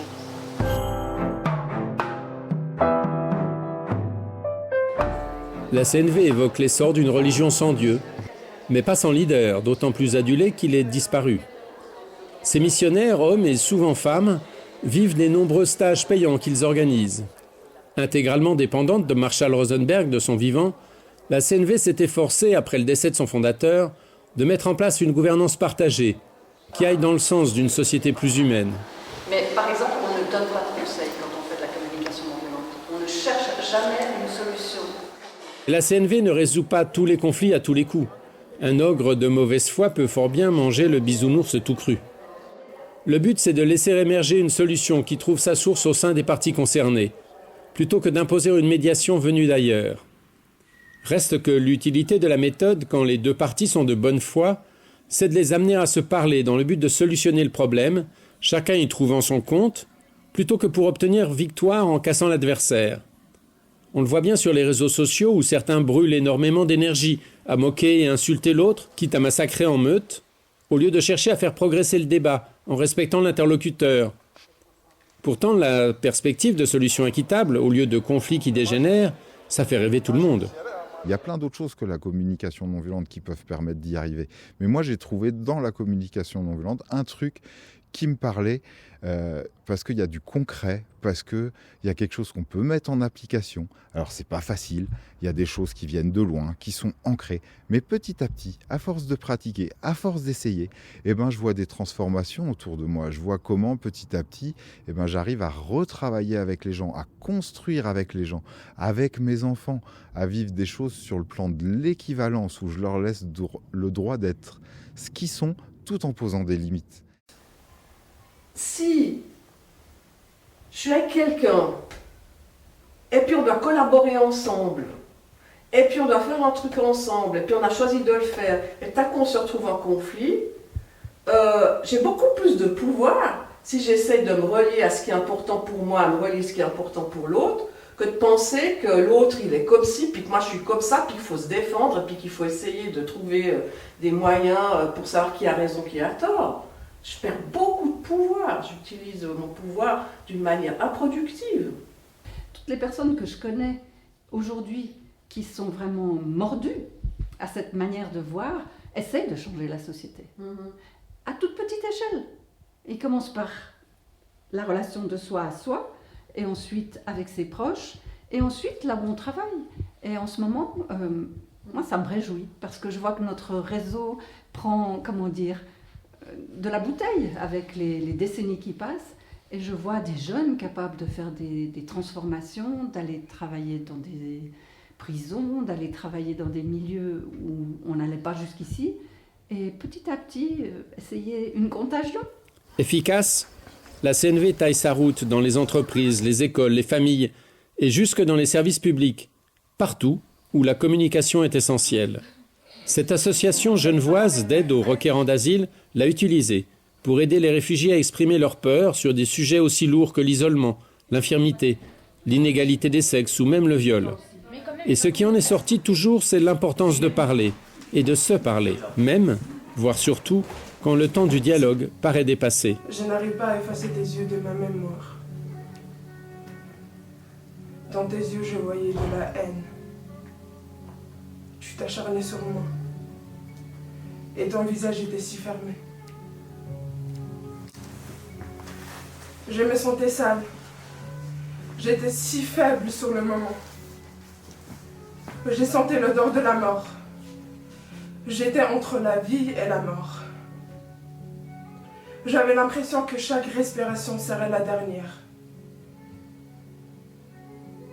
Comme si la mort me chuchotait dans l'oreille et qu'elle me donnait la dernière chance. Toute mon âme et chaque partie de moi m'abandonnait pour me jeter plus vite en enfer. La mort. La mort. C'est à ça que je pensais. Cet homme, ces démons, vous que mon ange m'abandonne. Ces démons voulaient maintenant être mon ange. Aujourd'hui, j'ai vu dans le doute. Je n'arrive pas à croire que mon corps m'appartient. Et tout ce que j'avais envie de faire, c'est que...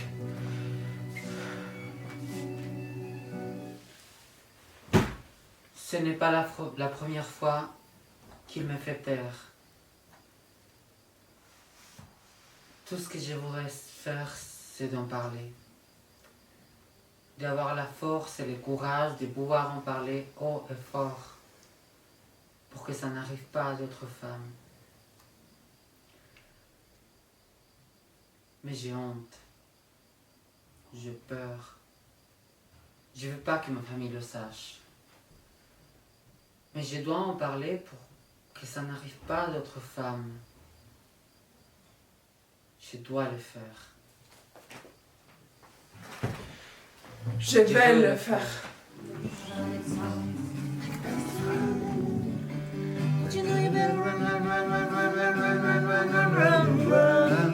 Et après, je sais plus le texte. En fait, elle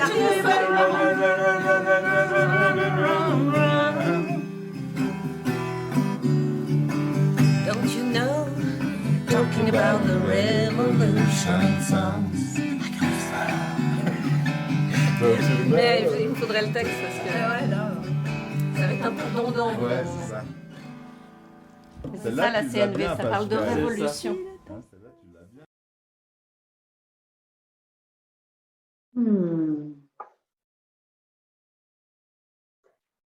Re-bienvenue à tous. Je vous propose de prendre peut-être quelques secondes de silence après ce visionnage pour mieux accueillir ce que ce film nous offre. Quelques secondes peut-être pour se relier à la communauté que nous formons ce soir, qui est répartie dans la francophonie et qui continue de grandir. Quelques secondes de silence, si vous voulez bien, tous ensemble.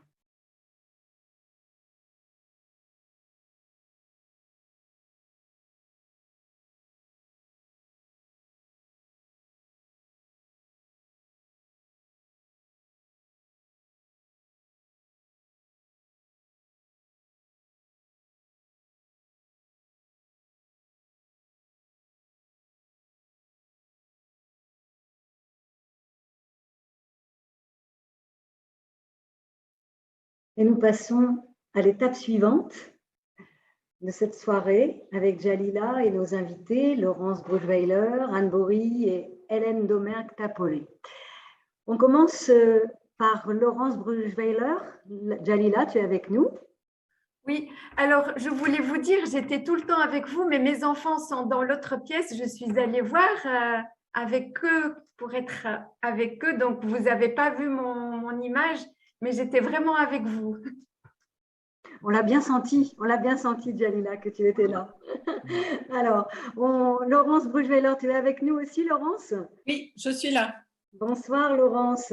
Alors, quelques mots pour te présenter. Laurence, tu es l'une des premières formatrices à avoir rencontré Marshall Rosenberg en Europe, en francophone, en 1986. Tu as été formée par lui pendant plusieurs années. Tu transmets aujourd'hui la CNV dans différents milieux. Ton activité principale, c'est l'accompagnement et l'évaluation des futurs formateurs en communication non violente. Alors, Jalila, une question pour Laurence. Oui, Laurence, une question toute simple. J'aimerais bien savoir comment tu te sens parce que tu le découvres, le film, avec nous ce soir. Et j'aimerais bien avoir ton ressenti parce que au début, tu n'étais pas très, très chaude pour ce projet-là et ça me ferait vraiment du bien à moi et j'imagine à tous ceux qui sont avec nous de savoir comment tu te sens et quelle est ta réaction à chaud. Ben, à chaud, je suis très émue, vraiment en particulier aussi par les dernières images mais par le montage du film que j'aime beaucoup. Et je suis très impressionnée par l'ensemble des choses qui sont dites en si peu de temps et l'ensemble des personnes finalement assez différentes qui parlent. Donc, je suis... Waouh! impressionnée par ton projet, par ta détermination et comment, avec Philippe Sway, vous avez réussi à fabriquer ce film qui, à mon avis, risque d'avoir vraiment, enfin risque, a de la chance d'avoir beaucoup de succès et surtout qui donne de l'espoir. Moi, c'est un film qui me donne de l'espoir et puis je trouve qu'en ce moment, avec toute cette, tout ce qu'on vit de peur, de séparation, même dans les familles, à propos de ces histoires de vaccins, pas vaccins, de machin, enfin, et que Noël approche, je trouve que c'est un merveilleux cadeau de Noël de se dire, même s'il y a des conflits et des idées et qu'on n'est pas d'accord, on peut en faire quelque chose. Donc, merci infiniment. Merci. Merci beaucoup, Laurence. Merci, Jalila. On va poser une question à Anne. Anne Bourri, qui est là aussi. Bonsoir, Anne, tu nous entends? Tu es là, parmi nous? Oui, oui, je vous entends bien. Bonsoir, Anne. Anne, quelques mots te concernant. Tu as connu Marshall Rosenberg en février 1989. C'est ça. Et tu as eu par la suite l'occasion de l'accompagner, de l'assister, de le traduire dans beaucoup de pays et pendant plusieurs années. Tu es aussi cofondatrice de Assertif, c'est l'organisme de formation des formateurs francophones en communication non violente. Jalila, quelle question pour Anne? Oui, alors Anne, c'est vrai que ce n'est pas très souvent que tu es filmée. J'aimerais te dire merci d'avoir dit oui à ce projet et j'aimerais te poser la question, qu'est-ce qui t'a donné envie à dire oui en fait pour ce projet-là? Non, je crois que c'est simplement une envie de pouvoir redonner ce que j'ai reçu, d'avoir eu la chance de rencontrer Marshall assez jeune, d'avoir été, contrairement à d'autres autour de moi, sans enfant, donc plus disponible, et tellement nourrie par le message qu'il m'apportait, tellement réparée aussi par ce message, que je me suis rendue disponible autant que j'ai pu pour le côtoyer autant que j'ai pu. Puis j'ai, malgré mon anglais qui était relativement médiocre, la chance de le traduire et puis de faire des progrès en anglais girafe, on va dire, entre guillemets. Et donc, ayant eu ce privilège, cette chance de le côtoyer plus que d'autres, ça me semble normal et important de pouvoir redonner une partie de ce que j'ai pu recevoir. Mm-hmm. Merci. Merci beaucoup, Anne. On passe à Hélène. Hélène Domergue-Tapolé. Bonsoir, Hélène. Bonsoir. Hélène, toi, tu as rencontré aussi Marshall Rosenberg très tôt, en 1989, et tu as suivi ses formations pendant plusieurs années. Tu t'es ensuite engagée dans la transmission de la communication non violente et dans l'accompagnement individuel avec la CNV. Jalila? Oui, alors Hélène, j'aimerais te poser une question. Voilà, tu parles de l'importance en fait de l'enseignant qui inspire et qui guide. Quelle est pour toi la différence entre ce qui en Occident on appelle gourou et un enseignant?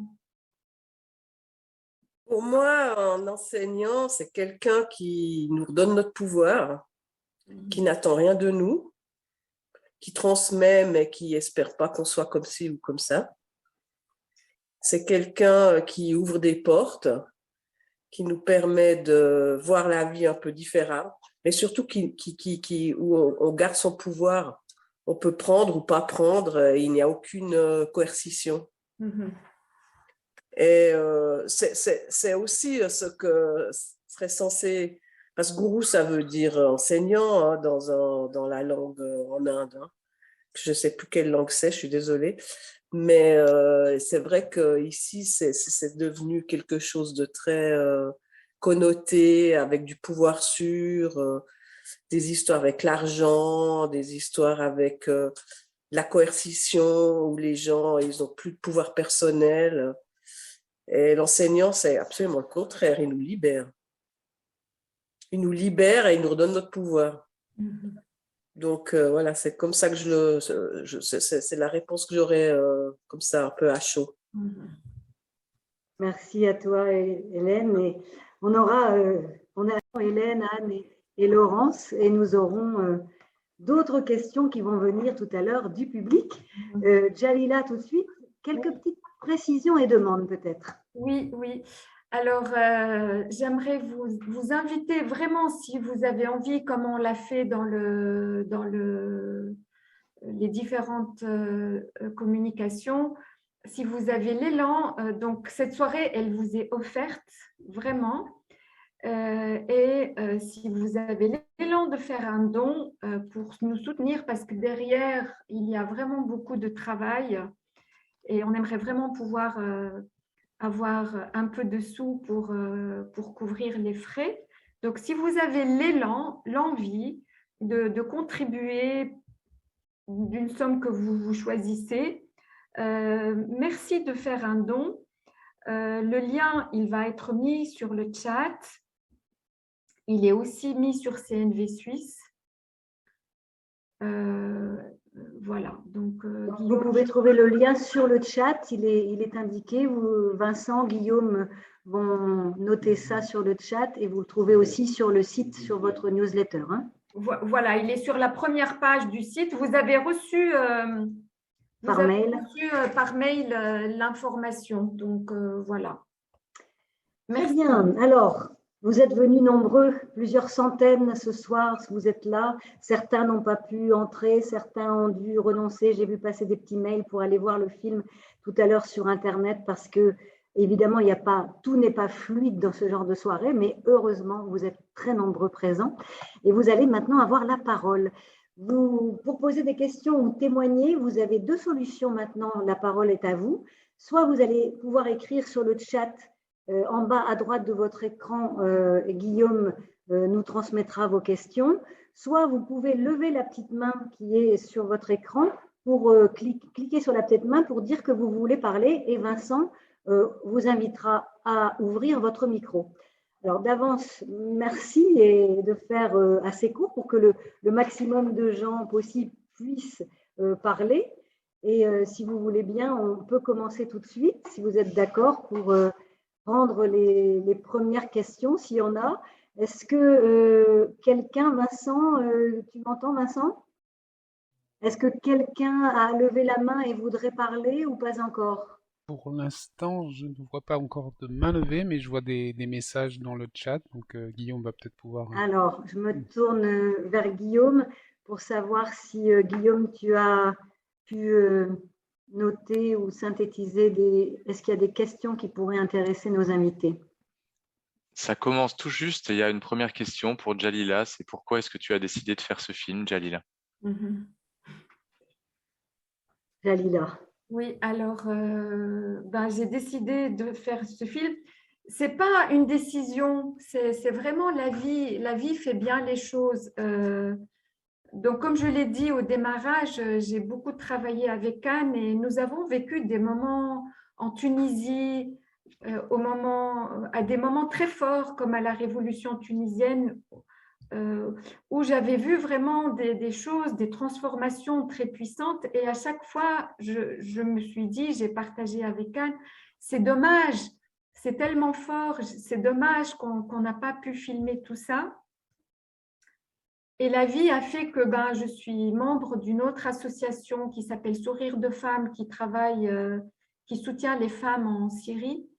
Et j'ai rencontré Philippe Souaï, il a fait un film pour cette association qui s'appelle Après les bombes, que je vous recommande, il est sur Internet en accès libre, qui parle d'une méthode assez puissante aussi, qui soutient les traumatismes.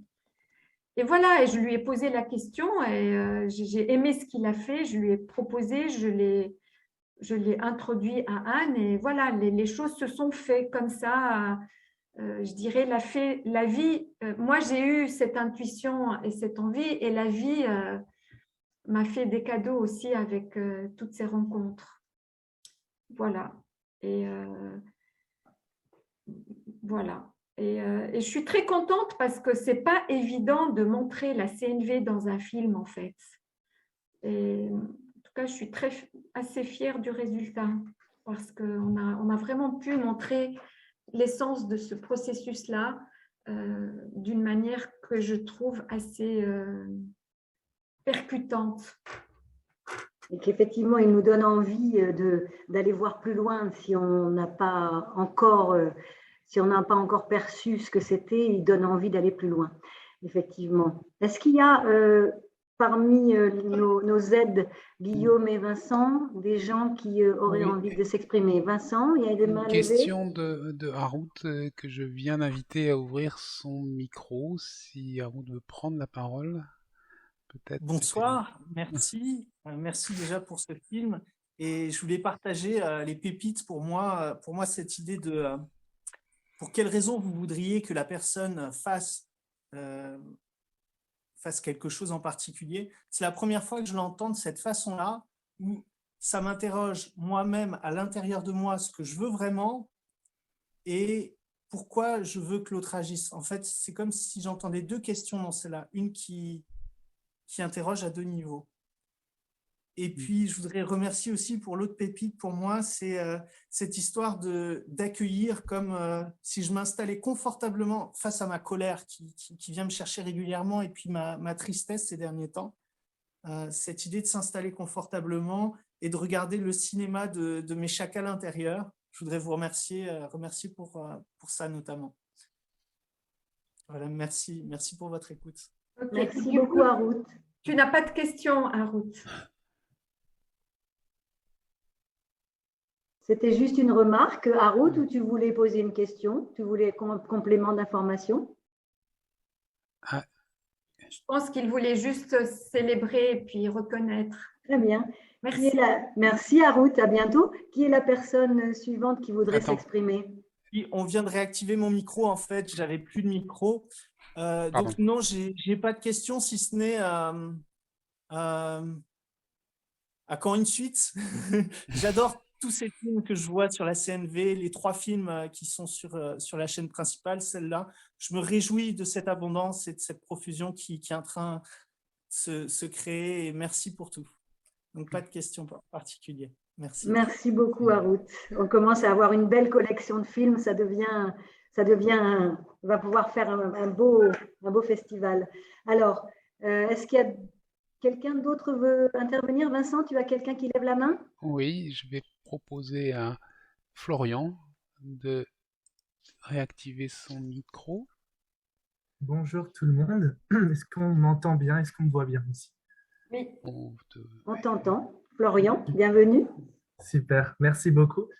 Déjà, merci beaucoup pour le cadeau parce que c'est un super film et c'est plein de, comme je le disais dans le chat, c'est plein de belles ondes et plein de d'espoir sur la suite et sur l'avenir.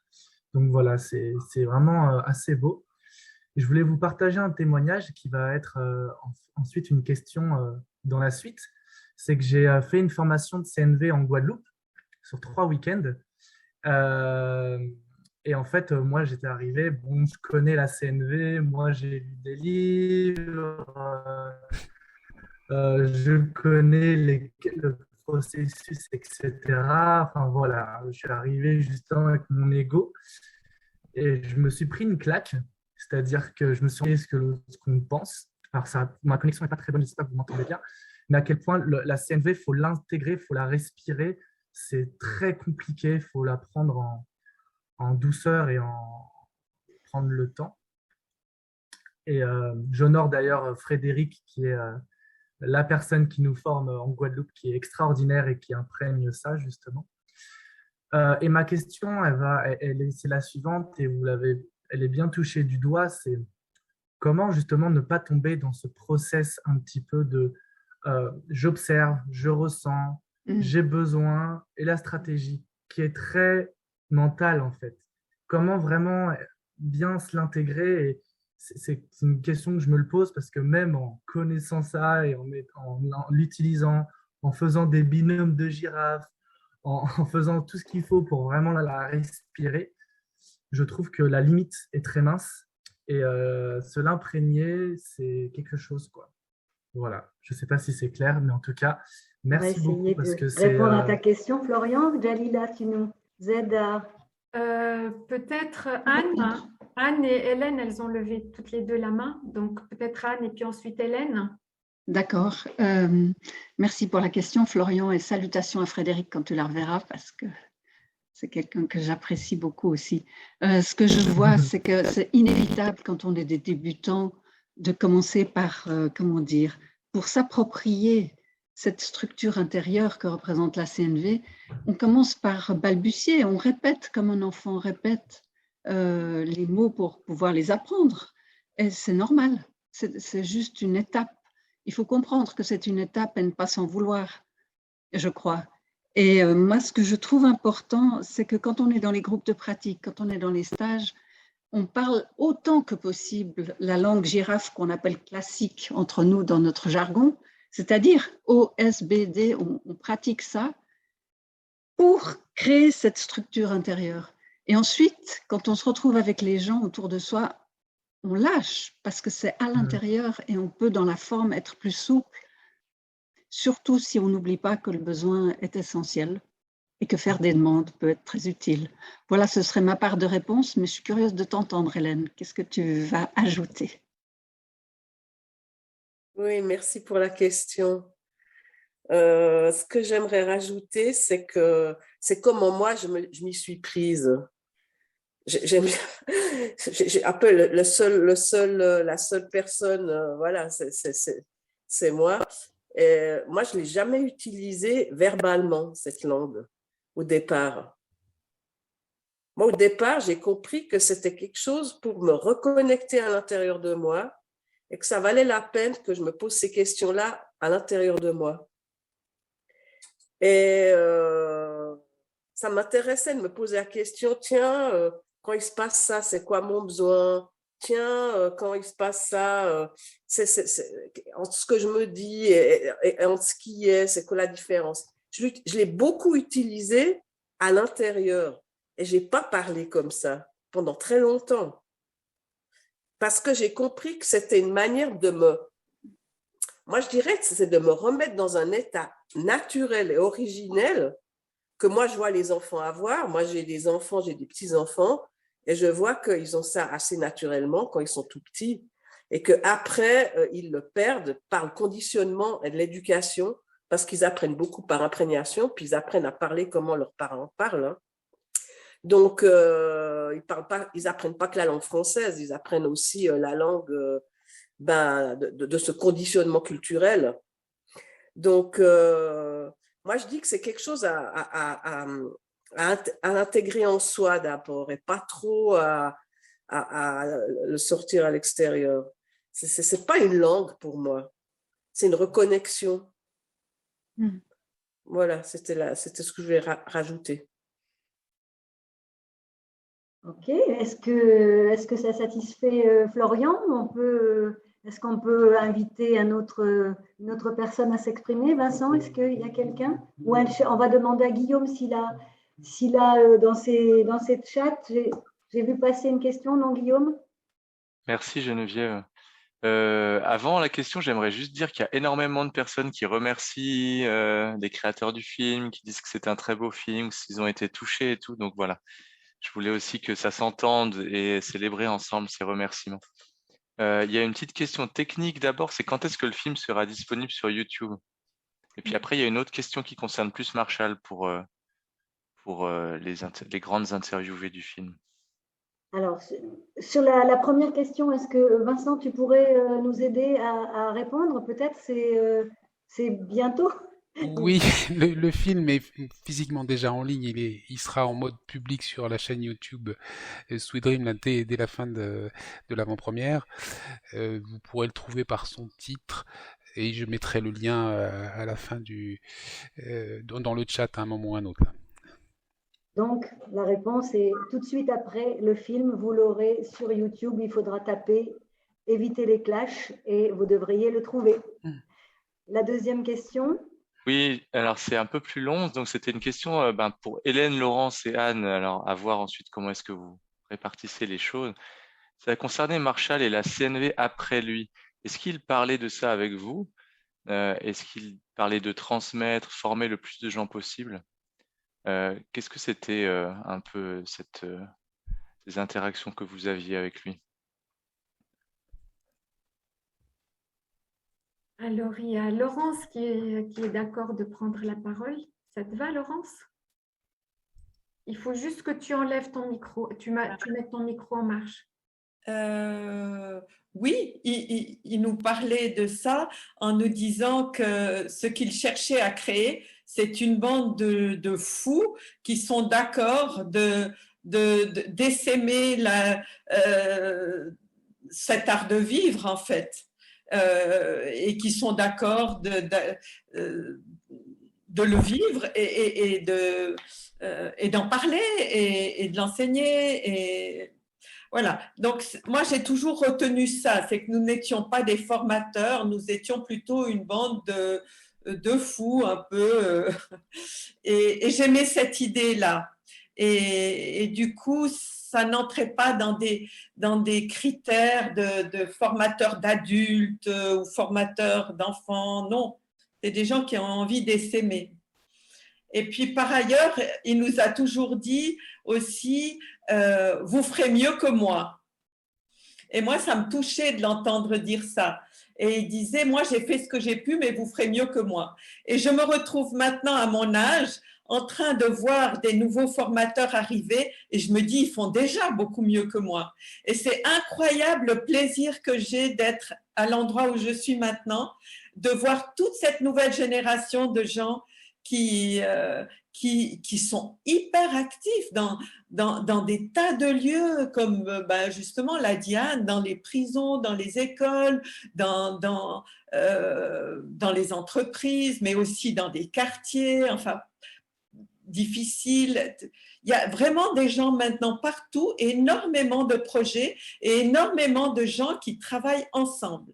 Et c'est ça, je trouve, le grand succès de notre réseau, c'est qu'on a insisté énormément pour que les gens se rencontrent et montent des projets ensemble. Et tu en es un exemple, Jalila. C'est un projet que tu as eu au départ, mais après, il a été créé avec d'autres et avec l'équipe suisse, etc. Et moi, quand je vois ça maintenant, à l'âge que j'ai, je suis très fière et très, très heureuse et très confiante surtout. Voilà. C'est fini. Merci Laurence. Il y avait une deuxième qui souhaitait répondre parmi vous. Jalila, tu avais noté un... Non? Non. D'accord. Donc en tout cas, je pense que sur le plan de la bande de fous qui transmettent, il a assez bien réussi, Marshall, non? Alors, est-ce qu'il y a d'autres personnes Donc, il y a des questions. Questions du chat ou questions à la petite main levée? Tatiana, attends un moment. Il y a une Tatiana qui veut parler, Vincent, c'est ça? Oui. Tatiana, est-ce que tu es là? Oui. Merci. Alors, voilà. Parfait. Alors, je suis toute impressionnée de parler, donc j'ai le cœur qui va un peu vite, désolée. Alors, merci beaucoup pour ce film. C'était, voilà, j'ai beaucoup apprécié. Et ça m'a fait penser à quelque chose que je cherche là depuis quelque temps sur Internet. Je cherche désespérément un autre discours, en fait, avec cette histoire de Covid. Et je ne sais plus à quel moment du film ça m'a fait penser à vraiment être en mesure d'écouter l'autre, de pouvoir être là soi-même et écouter l'autre et entendre les besoins de l'autre, quel que soit le choix qu'on a fait. Mm-hmm. Et voilà, j'avais vraiment à cœur dans mes recherches de tomber sur un film où en fait, on aurait parlé comme ça, en parlant du Covid et de la vaccination, pour accueillir vraiment tout le monde. Et ma question, c'était de savoir s'il y avait un groupe de travail, il y avait des projets, s'il y avait... voilà. Alors, Jalila, est-ce que tu as connaissance de quelque chose de ce genre ou est-ce que... Anne qui voudrait peut-être donner... Anne, tu as levé la main? Tu veux y aller? Oui, je sais qu'un de nos collègues en France est en train de proposer des stages dans lesquels il donne justement l'occasion aux gens d'aller au-delà de cette polarité. Je sais que ça s'est fait en Italie également. Donc, on convoque des gens en lien avec la situation actuelle pour essayer de les écouter, parce que de tous les côtés, on a besoin d'empathie en ce moment, puisqu'il y a beaucoup de peurs réveillées, beaucoup de peurs entretenues, alimentées, j'ai envie de dire. Il faut commencer par accueillir tout ça pour que chacun revienne dans quelque chose de plus profond que juste ce survoltage mental. Et puis ensuite, la compréhension mutuelle se fait par le dialogue et par l'écoute mutuelle. Et on fait ça aussi dans certains de nos stages parce que c'est indispensable, effectivement, d'aller au-delà de juste les préjugés qu'on s'inculque les uns aux autres, malheureusement très très vite avec cette situation. Et tout au début de la pandémie, beaucoup de nos collègues ont offert des lieux d'écoute en lien avec ce qui se passait. Je trouve malheureux que ce soit plus aussi fréquent maintenant qu'avant, parce que ça aurait tout à fait du sens qu'on continue. Voilà ce que je peux dire. Mais peut-être ça va repartir ici et là. J'ai bon espoir. On peut peut-être proposer à Tatiana, s'il y a 2 groupes de pratique, et peut-être que Tatiana, tu pourrais envoyer ton adresse email sur l'adresse qui a été donnée tout à l'heure, si tu l'as notée, et peut-être tu pourrais être renseigné par quelqu'un qui est dans l'assistance et qui saurait à qui s'adresser dans les groupes de pratique. C'est une idée peut-être? Oui. Alors Geneviève, je viens de voir dans le chat une info qui vient de passer de la part de Caroline qui dit qu'il y a Yoram Mosenjan qui offre le dimanche des sessions gratuites autour du sujet, mais c'est en anglais. Donc tu peux aller voir sur Internet Yoram Mosenjan et tu verras ça si tu parles l'anglais, si ça t'intéresse. Et sinon, pour les autres groupes, je suggère d'effectivement envoyer ton adresse email. Il y aura peut-être une mise en relation possible. Merci. Merci Tatiana. Une autre question? Caroline peut-être? Caroline est là. Caroline, tu nous entends? Oui, je suis là, oui. Merci beaucoup. Vous m'entendez? Oui. Oui, merci beaucoup pour ce beau film qui donne envie de pratiquer puis pour tout ce processus que je trouve passionnant. J'ai une petite question en tant que maman d'adolescent de 3 enfants. Je voulais juste savoir par rapport à comment poser, parce que c'est une des questions que je me suis depuis le début posée par rapport à la CNV, c'est comment on arrive à poser des limites en CNV, puis comment on peut déterminer quelles sont les limites négociables ou non négociables. Parce qu'en tant qu'être humain, parfois, on a quand même des aspects qu'on considère non négociables. Et en même temps, le lien est le plus important, garder le lien avec nos enfants. Et donc, je ne sais pas si vous avez des recommandations. Ou des... Voilà, ça c'est ma question. Merci Caroline pour ta question. Jalila, comment tu vois les choses? Alors, il y a Anne qui a...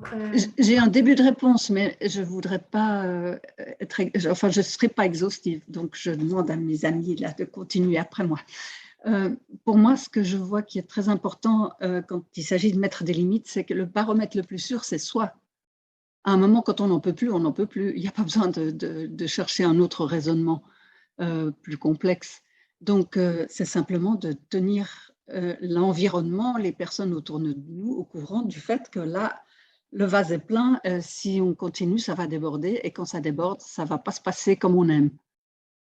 Donc, la première chose, c'est de s'écouter soi et de tenir compte du fait qu'on n'est pas illimité en tant qu'être humain au niveau de la patience, de la tolérance, et de l'écoute, et quelqu'un qui a besoin d'écoute ne peut plus en donner. Donc, on peut en donner jusqu'à un certain point, puis il y a un moment où c'est nous qui avons besoin d'en recevoir. Donc, pour avoir co-animé avec Jalila longtemps un groupe de pratique qui s'adressait à des parents d'ados, on voyait bien que simplement le fait qu'ils puissent s'épancher tous ensemble un soir de temps en temps, tous les 15 jours, faisait des miracles, juste parce qu'enfin, on les écoutait eux. Donc, je dirais ça, c'est la première étape. dire ses limites, si possible, avant d'être arrivé au point où on n'arrive plus à les dire de façon calme. Et puis assumer, parce que c'est aussi girafe, d'assumer qu'à un moment, voilà, je ne négocie plus. Je suis arrivée au bout de ce que je suis capable de faire en termes de danse, comme on l'appelle, ou de dialogue. Est-ce que je veux, là, je l'exige. Parce que je suis plus capable de faire autrement. C'est comme ça aujourd'hui, ça changera peut-être demain. Il y a Hélène, merci Anne. Il y a Hélène qui veut compléter ou dire aussi ou répondre à la question de Caroline. Oui, je voulais compléter par une phrase de Marshall qui m'avait beaucoup aidée, qui était quand on est parent, 1 heure avec des enfants, après 2 heures d'empathie pour le parent. Mais ça m'a aidée, hein, parce que je me suis dit, mais on a tellement besoin d'empathie. Il y a des moments où on n'y arrive pas. Et c'est pour ça que j'abonde dans le sens de Anne, qu'on a besoin d'écoute, et ce n'est pas eux qui... Déjà besoin d'écoute pour se clarifier, des fois. Des fois, parce qu'on est un peu embrouillé, on ne sait pas pourquoi si, on ne sait pas pourquoi ça. Parce que moi, ce que j'ai vu avec mes filles, c'est que une fois que je suis claire et puis que je suis tranquille, mais que je suis affirmée, mais tranquille, là, on peut entrer dans un dialogue qui est différent.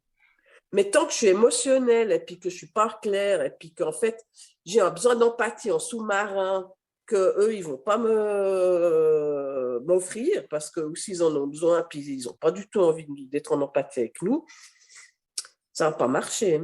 Voilà, c'était ce que je voulais rajouter. Je ne sais pas si ça t'aide.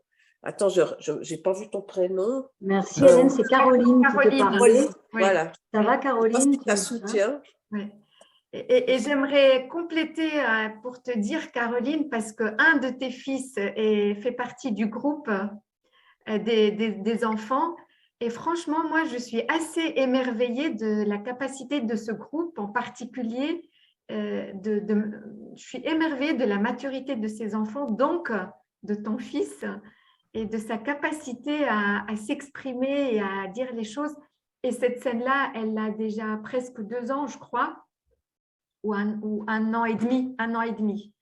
Donc, voilà. Donc, je suis sûre qu'il y a déjà une ouverture pour que toi, tu puisses exprimer tes limites à partir de tes besoins à toi. Voilà. Merci. Alors, je voudrais dire aussi, Geneviève, j'ai envie de dire que le groupe reste assez... Il n'y a pas beaucoup de gens qui nous quittent et j'aimerais vous remercier et vous dire restez jusqu'au bout parce qu'il y aura une petite surprise à la fin. Alors, je vais te dire, malheureusement, Jalila, justement, j'allais te concerter parce que nous avions pris une sorte d'engagement que nous étions ensemble jusqu'à 22h15. Et je te rappelle, là, maintenant, c'est 22h11. Donc, j'ai besoin de faire un tout petit point pour savoir qu'est-ce qu'on fait. Si on décide d'être ensemble jusqu'à 22h15, c'est maintenant qu'on doit conclure. Soit est-ce que tu souhaites qu'on prolonge de quelques minutes parce qu'il y a beaucoup de questions évidemment qui vont rester en suspens. Donc qu'est-ce qu'on peut décider très rapidement, quelque chose d'une prolongation ou pas? Moi, ce que je propose, c'est qu'on prenne encore une question et que peut-être ça va déborder de 5-10 minutes comme ça. Est-ce que ça va à tout le monde? Et ceux qui ont vraiment besoin de partir, soit ils font l'effort, soit ils peuvent partir avant la fin. Voilà. Et puis ceux qui voudraient rester beaucoup plus longtemps, je propose qu'ils envoient leur message sur le chat ou bien dans le mail que vous avez eu pour dire ce que vous n'avez pas obtenu ce soir. C'est ça. Et tous ceux qui sont en train de partir, j'aimerais leur dire merci vraiment aussi d'être restés jusqu'à maintenant. Merci beaucoup. Guillaume, est-ce que tu as des questions qui sont arrivées vers toi? Mais oui, il y a pas mal plus de questions là à la fin et surtout une question qui est revenue. Donc, merci à Jalila d'avoir ajouté quelques minutes. Une question que j'aurais été frustré de ne pas pouvoir vous poser, c'est comment on fait en fait quand on est dans une relation et que l'autre personne ne veut pas pratiquer la CNV?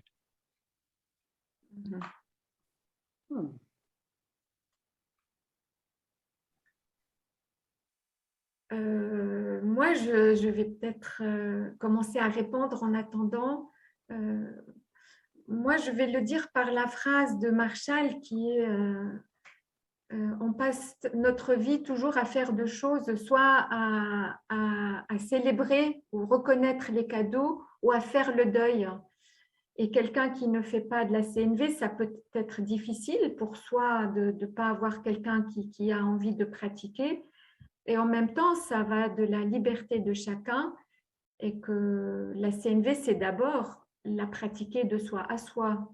Et on passe vraiment beaucoup de temps à l'utiliser, à l'apprendre pour soi.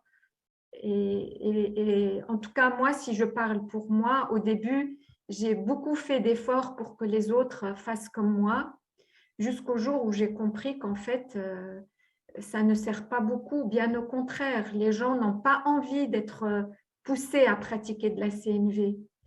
Et donc, j'ai fait le choix de la pratiquer que pour moi, apprendre que pour moi. Et c'est là qu'il y a peut-être une bascule qui se fait parce que l'autre voit qu'il y a du bénéfice pour lui et il choisit librement d'apprendre. Il ne le fait pas pour faire plaisir ou parce que l'autre a envie de. Voilà, je ne sais pas si Anne, Hélène ou Laurent. Moi, je veux bien dire quelque chose. C'est une question qui m'a beaucoup intéressée parce que mon mari était très réactif à la CNV et donc j'ai compris que la CNV, c'était une manière de se relier aux autres. C'est pas un langage, c'est pas une façon de parler, c'est une manière de comprendre certains principes et puis de se relier au monde de cette façon. Comme par exemple les grands principes de Marshall, comme derrière chaque jugement, il y a des besoins insatisfaits, c'est l'expression tragique de besoins insatisfaits. Ça, c'est une phrase qui m'a tout le temps aidée. Parce que quand j'entendais des jugements, je peux les traduire. Et alors, si on les traduit à l'intérieur, ces jugements, au lieu d'en vouloir à la personne, etc., la relation change. Donc, il n'y a vraiment pas besoin que l'autre fasse, entre guillemets, des stages de CNV pour que ça passe. Heureusement, d'ailleurs. Et même parfois, au début, j'avais cette idée. Et j'aurais voulu que mon mari, mais même mes enfants, tout le monde vienne faire des stages. Puis après, je me suis rendu compte que non, je voyais des gens qui faisaient des stages ensemble et qui ne me semblaient pas communiquer toujours de façon très fluide parce qu'ils employaient le processus de manière un peu automatique au lieu comment dire, de se relier à l'autre. Et j'ai arrêté d'avoir ce fantasme. Et je me suis dit, quoi qu'il arrive, je peux me relier aux autres non verbalement ou verbalement, et personne n'a besoin de savoir que je pratique quelque chose. C'est juste une manière d'être aux autres. Ok, merci Laurence. Alors, peut-être une une ultime question. Alors, Geneviève, il y a aussi Philippe Souaille qui est avec nous. Alors, Je pense que oui. ça vaut Je la crois peine. avoir l'info que on a la chance d'avoir le réalisateur du film qui est parmi nous. Est-ce que je me trompe ou pas? Philippe Souaille, si tu nous entends, est-ce que tu peux lever la petite main? Philippe? C'est fermé. Voilà, ça y est, j'ai le son. Ça y est, vous Ça y est, m'entendez? bonjour Philippe. Vous Bonsoir, m'entendez? Vous ne Philippe. voyez pas mon image parce que les cordonniers étant les plus mal chaussés, mon ordinateur refuse de fonctionner avec Zoom, la caméra de mon ordinateur.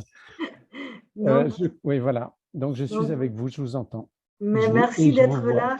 Merci d'être là, Philippe, et bravo pour ton travail. Tu as vu passer, j'imagine, tous les compliments qui ont été faits sur le film.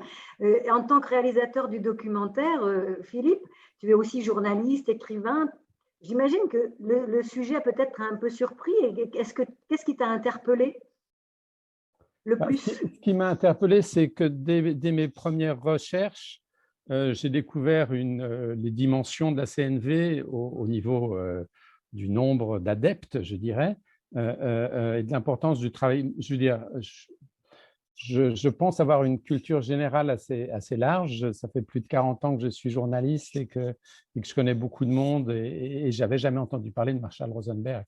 Et je n'avais jamais entendu parler de la CNV et je découvrais un truc qui faisait 300 000 vues sur YouTube en français. Avec plusieurs films. Et donc, voilà, quelque chose ça m'a donné envie de creuser, et donc j'ai creusé. Voilà. En tout cas, bravo. On n'a pas énormément de temps pour discuter, malheureusement. La soirée se termine, mais Philippe, tout le monde te félicite et on est très content que tu aies pu participer un petit peu avec nous. Merci encore. Juste une petite chose, peut-être. J'ai entendu effectivement que les gens se félicitaient qu'il y avait beaucoup de choses dans ce film. Et ça, je dois dire que c'est un de mes défauts. J'ai tendance à en mettre trop et en le revoyant, là, je vois qu'il y en a aussi encore un peu trop parce que je pense que quelqu'un qui n'est pas intéressé a priori par la CNV va déconnecter à un moment. J'ai peur de ça. Alors, en CNV, peut-être qu'on pourrait te dire que tu peux célébrer ce soir le fait qu'il y a plein de gens qui en sont satisfaits déjà. C'est une première étape, peut-être. Je ne sais pas si les formatrices CNV me confirment qu'on pourrait lui dire ça. Oui. Alors, Jalila, on arrive à la fin, hein? Voilà, j'aimerais dire deux choses. D'abord, je suis désolée pour tous ceux qui ont levé la main ou qui ont posé des questions et à qui on n'a pas pu répondre. Donc, si vous avez vraiment des questions brûlantes, vous pouvez envoyer un email. J'aimerais aussi dire un grand merci aux donateurs. Ce film n'aurait pas pu avoir lieu sans les dons, soit de personnes privées, d'associations, d'organismes. Donc, il y a l'Association des formateurs suisses, il y a une fondation privée tunisienne dont je salue vraiment le geste généreux. Il y a une fondation privée à Genève. Il y a l'association des membres de... Voilà, ça c'est vraiment les donateurs principaux. J'aimerais vraiment les remercier parce que je crois que sans les dons, ce projet n'a pas pu avoir lieu. J'aimerais aussi remercier Philippe Souaille parce que il nous a aussi fait un cadeau. À la base, c'était un tout petit projet de 25 minutes et Philippe a accepté de fournir un film de 52 minutes. Donc, il a vraiment fait un don de son temps et de son équipe vraiment. Donc, j'aimerais du fond du cœur dire merci à tous ceux derrière qui nous ont soutenus. Alors, Jalila, je voudrais juste dire quelque chose si tu me permets. Il y a la soirée, effectivement, se termine, mais elle est enregistrée. Donc, si tout va bien en termes d'enregistrement, normalement, les gens pourront la revoir. On invite aussi tous ceux qui sont intéressés par ce qui s'est dit sur le chat de copier le chat. Et est-ce que tu serais d'accord de faire une demande à tous nos invités, à tous les gens qui sont là ce soir pour conclure cette soirée? Oui. Donc, tu m'invites à faire la demande de la réalisation collective. J'ai bien peur qu'on en soit arrivé là. Oui. Alors, on s'est posé la question et Guillaume nous propose une manière de clore ensemble avec un bouquet final qui serait une proposition d'aller, si vous avez un téléphone portable qui est affilié à Internet ou un iPad ou même sur cet ordinateur, si vous pouvez rester, mais aller sur un autre onglet d'Internet, d'ouvrir le site que vous allez voir maintenant, c'est www.menti.com, menti.com. Et puis, Guillaume va nous mettre le code. Le code, il est 95 20 06 26. Et je vous propose de mettre un ressenti ou deux ou trois de ce que vous ressentez en ce moment suite à cette soirée-là. Si c'est trop compliqué pour vous, laissez tomber, vous pouvez le faire sur le chat. Et peut-être que Guillaume pourra utiliser vos mots du chat. Voilà, donc Alors, tu sais, Jalila, on peut laisser les gens commencer à regarder sur Internet s'ils trouvent bien le lien www.manti.com et avec le code. Et en attendant que tout le monde écrive ces petits mots et aille chercher ça, est-ce que tu serais d'accord qu'on demande à nos invités, à Anne, à Laurence, à Hélène, de nous dire une petite phrase de fin? Est-ce que ce serait OK de les revoir pendant quelques secondes? Chacune pour les inviter à nous dire un petit mot de fin. Alors attends, Geneviève, il y a juste quelqu'un qui demande est-ce qu'on peut mettre le site menti.com sur le chat. Ça, c'est une demande à Guillaume. Voilà. Pardon. Si Vincent peut le faire, ce sera plus pratique puisque moi je partage l'écran là et je préfère rester, ne pas casser ce qui fonctionne. En fait, vous rentrez juste menti.com, menti.com dans n'importe quel navigateur, donc sur votre téléphone, sur votre tablette ou sur votre ordinateur, et puis vous rentrez le code. Et puis là, on voit déjà des dizaines et des dizaines de mots qui s'affichent au fur et à mesure que les gens contribuent. Ça fait ce nuage de mots et au milieu, on va voir gratitude et espoir, joie qui s'affichent plus grand parce que ça veut dire qu'il y a plein de personnes qui ont envoyé ça. Et puis les autres mots s'affichent autour actuellement. Magnifique. Bravo. Waouh. Ouais, c'est chouette, hein, on peut vous entendre, Hélène, pendant ce temps qu'on voit les mots. Est-ce que vous avez un petit mot de conclusion à nous dire sur ces jolis mots, sur ce feu d'artifice de mots?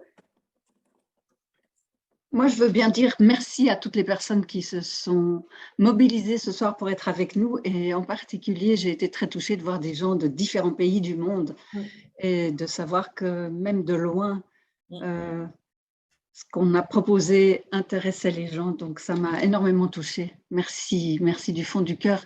Et je me réjouis qu'on soit, motivés les uns les autres à essayer de dialoguer dans un monde où c'est bien nécessaire, il me semble.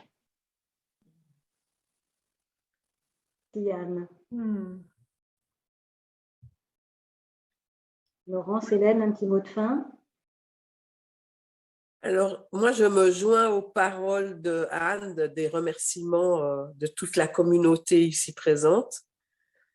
Et vraiment, dans mon cœur, ce que j'ai envie de dire, c'est contribuons à nous rendre la vie plus belle. À soi-même déjà, soyons bien égoïstes, à soi-même et avec les autres. Parce que soi-même et les autres, on ne peut pas être heureux soi-même si on n'est pas en lien avec les autres. Donc, je souhaite cette contribution à se rendre la vie plus belle, qui grandisse.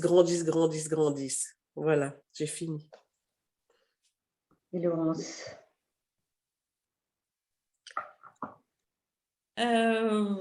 Que dire d'autre? Je suis tellement touchée de voir ce feu d'artifice. Vraiment, merci Guillaume, je n'avais jamais vu ça. Et chaque mot résonne.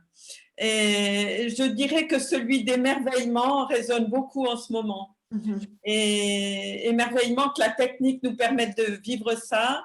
Et en espérant que, comme disait Marshall, on soit comme des petites abeilles qui butinons et que les abeilles, je vois qu'elles sont allées jusqu'en Afrique et bien ailleurs. Et je souhaite à chacun d'entre nous de butiner avec bonheur. Alors, Guillaume, merci. Laurence, Guillaume, est-ce que tu peux nous remettre les images de tous nos invités? Oui. Qu'on puisse conclure avec la vision de chacun. Jalila, comment tu te sens maintenant? Je suis ravie, très touchée. Je viens de recevoir par SMS une proposition d'une personne que j'aime beaucoup, qui a travaillé avec moi, qui me propose de faire la traduction de ce film en anglais et en d'autres langues. Je n'ai pas réussi à tout lire. Donc, ça me met dans un état de joie, mais génial. Et ce soir, nous sommes tous de plein de pays. Là, il y a l'Afrique, je ne sais pas combien. Et ça me touche profondément, vraiment. C'est waouh, trop bien. Et ce que je propose pour conclure, c'est qu'on active tous pour nous dire au revoir, qu'on active tous les micros Et puis on peut faire un son, un applaudissement, un yo-yo. Dites merci à tous ceux qui étaient là. On dit merci.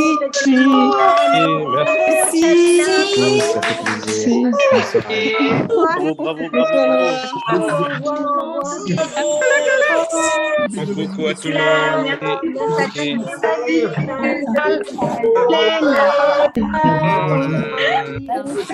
Toujours de tout Genève.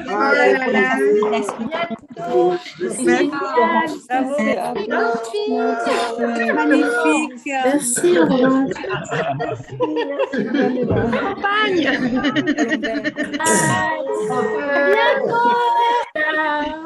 Bye bye.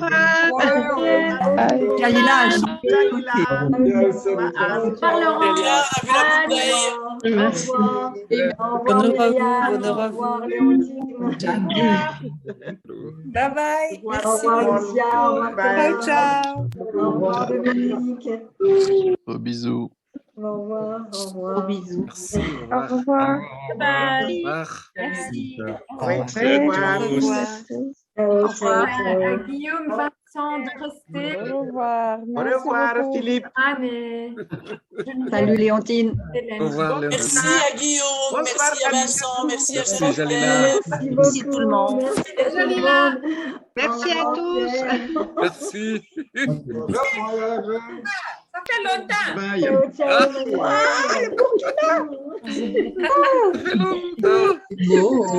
Salut, Oh my God. C'était parti. Vous êtes beaux. C'était chouette.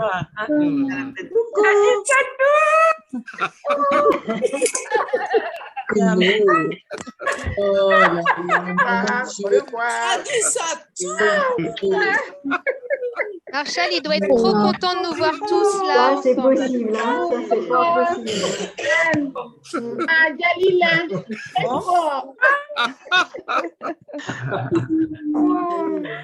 Bientôt, au revoir. Bye, Jacqueline.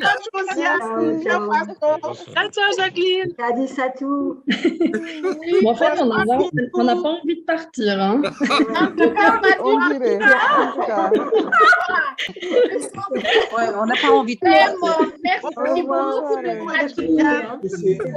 beaucoup. Merci beaucoup. Au revoir. À bientôt. À bientôt. Au revoir.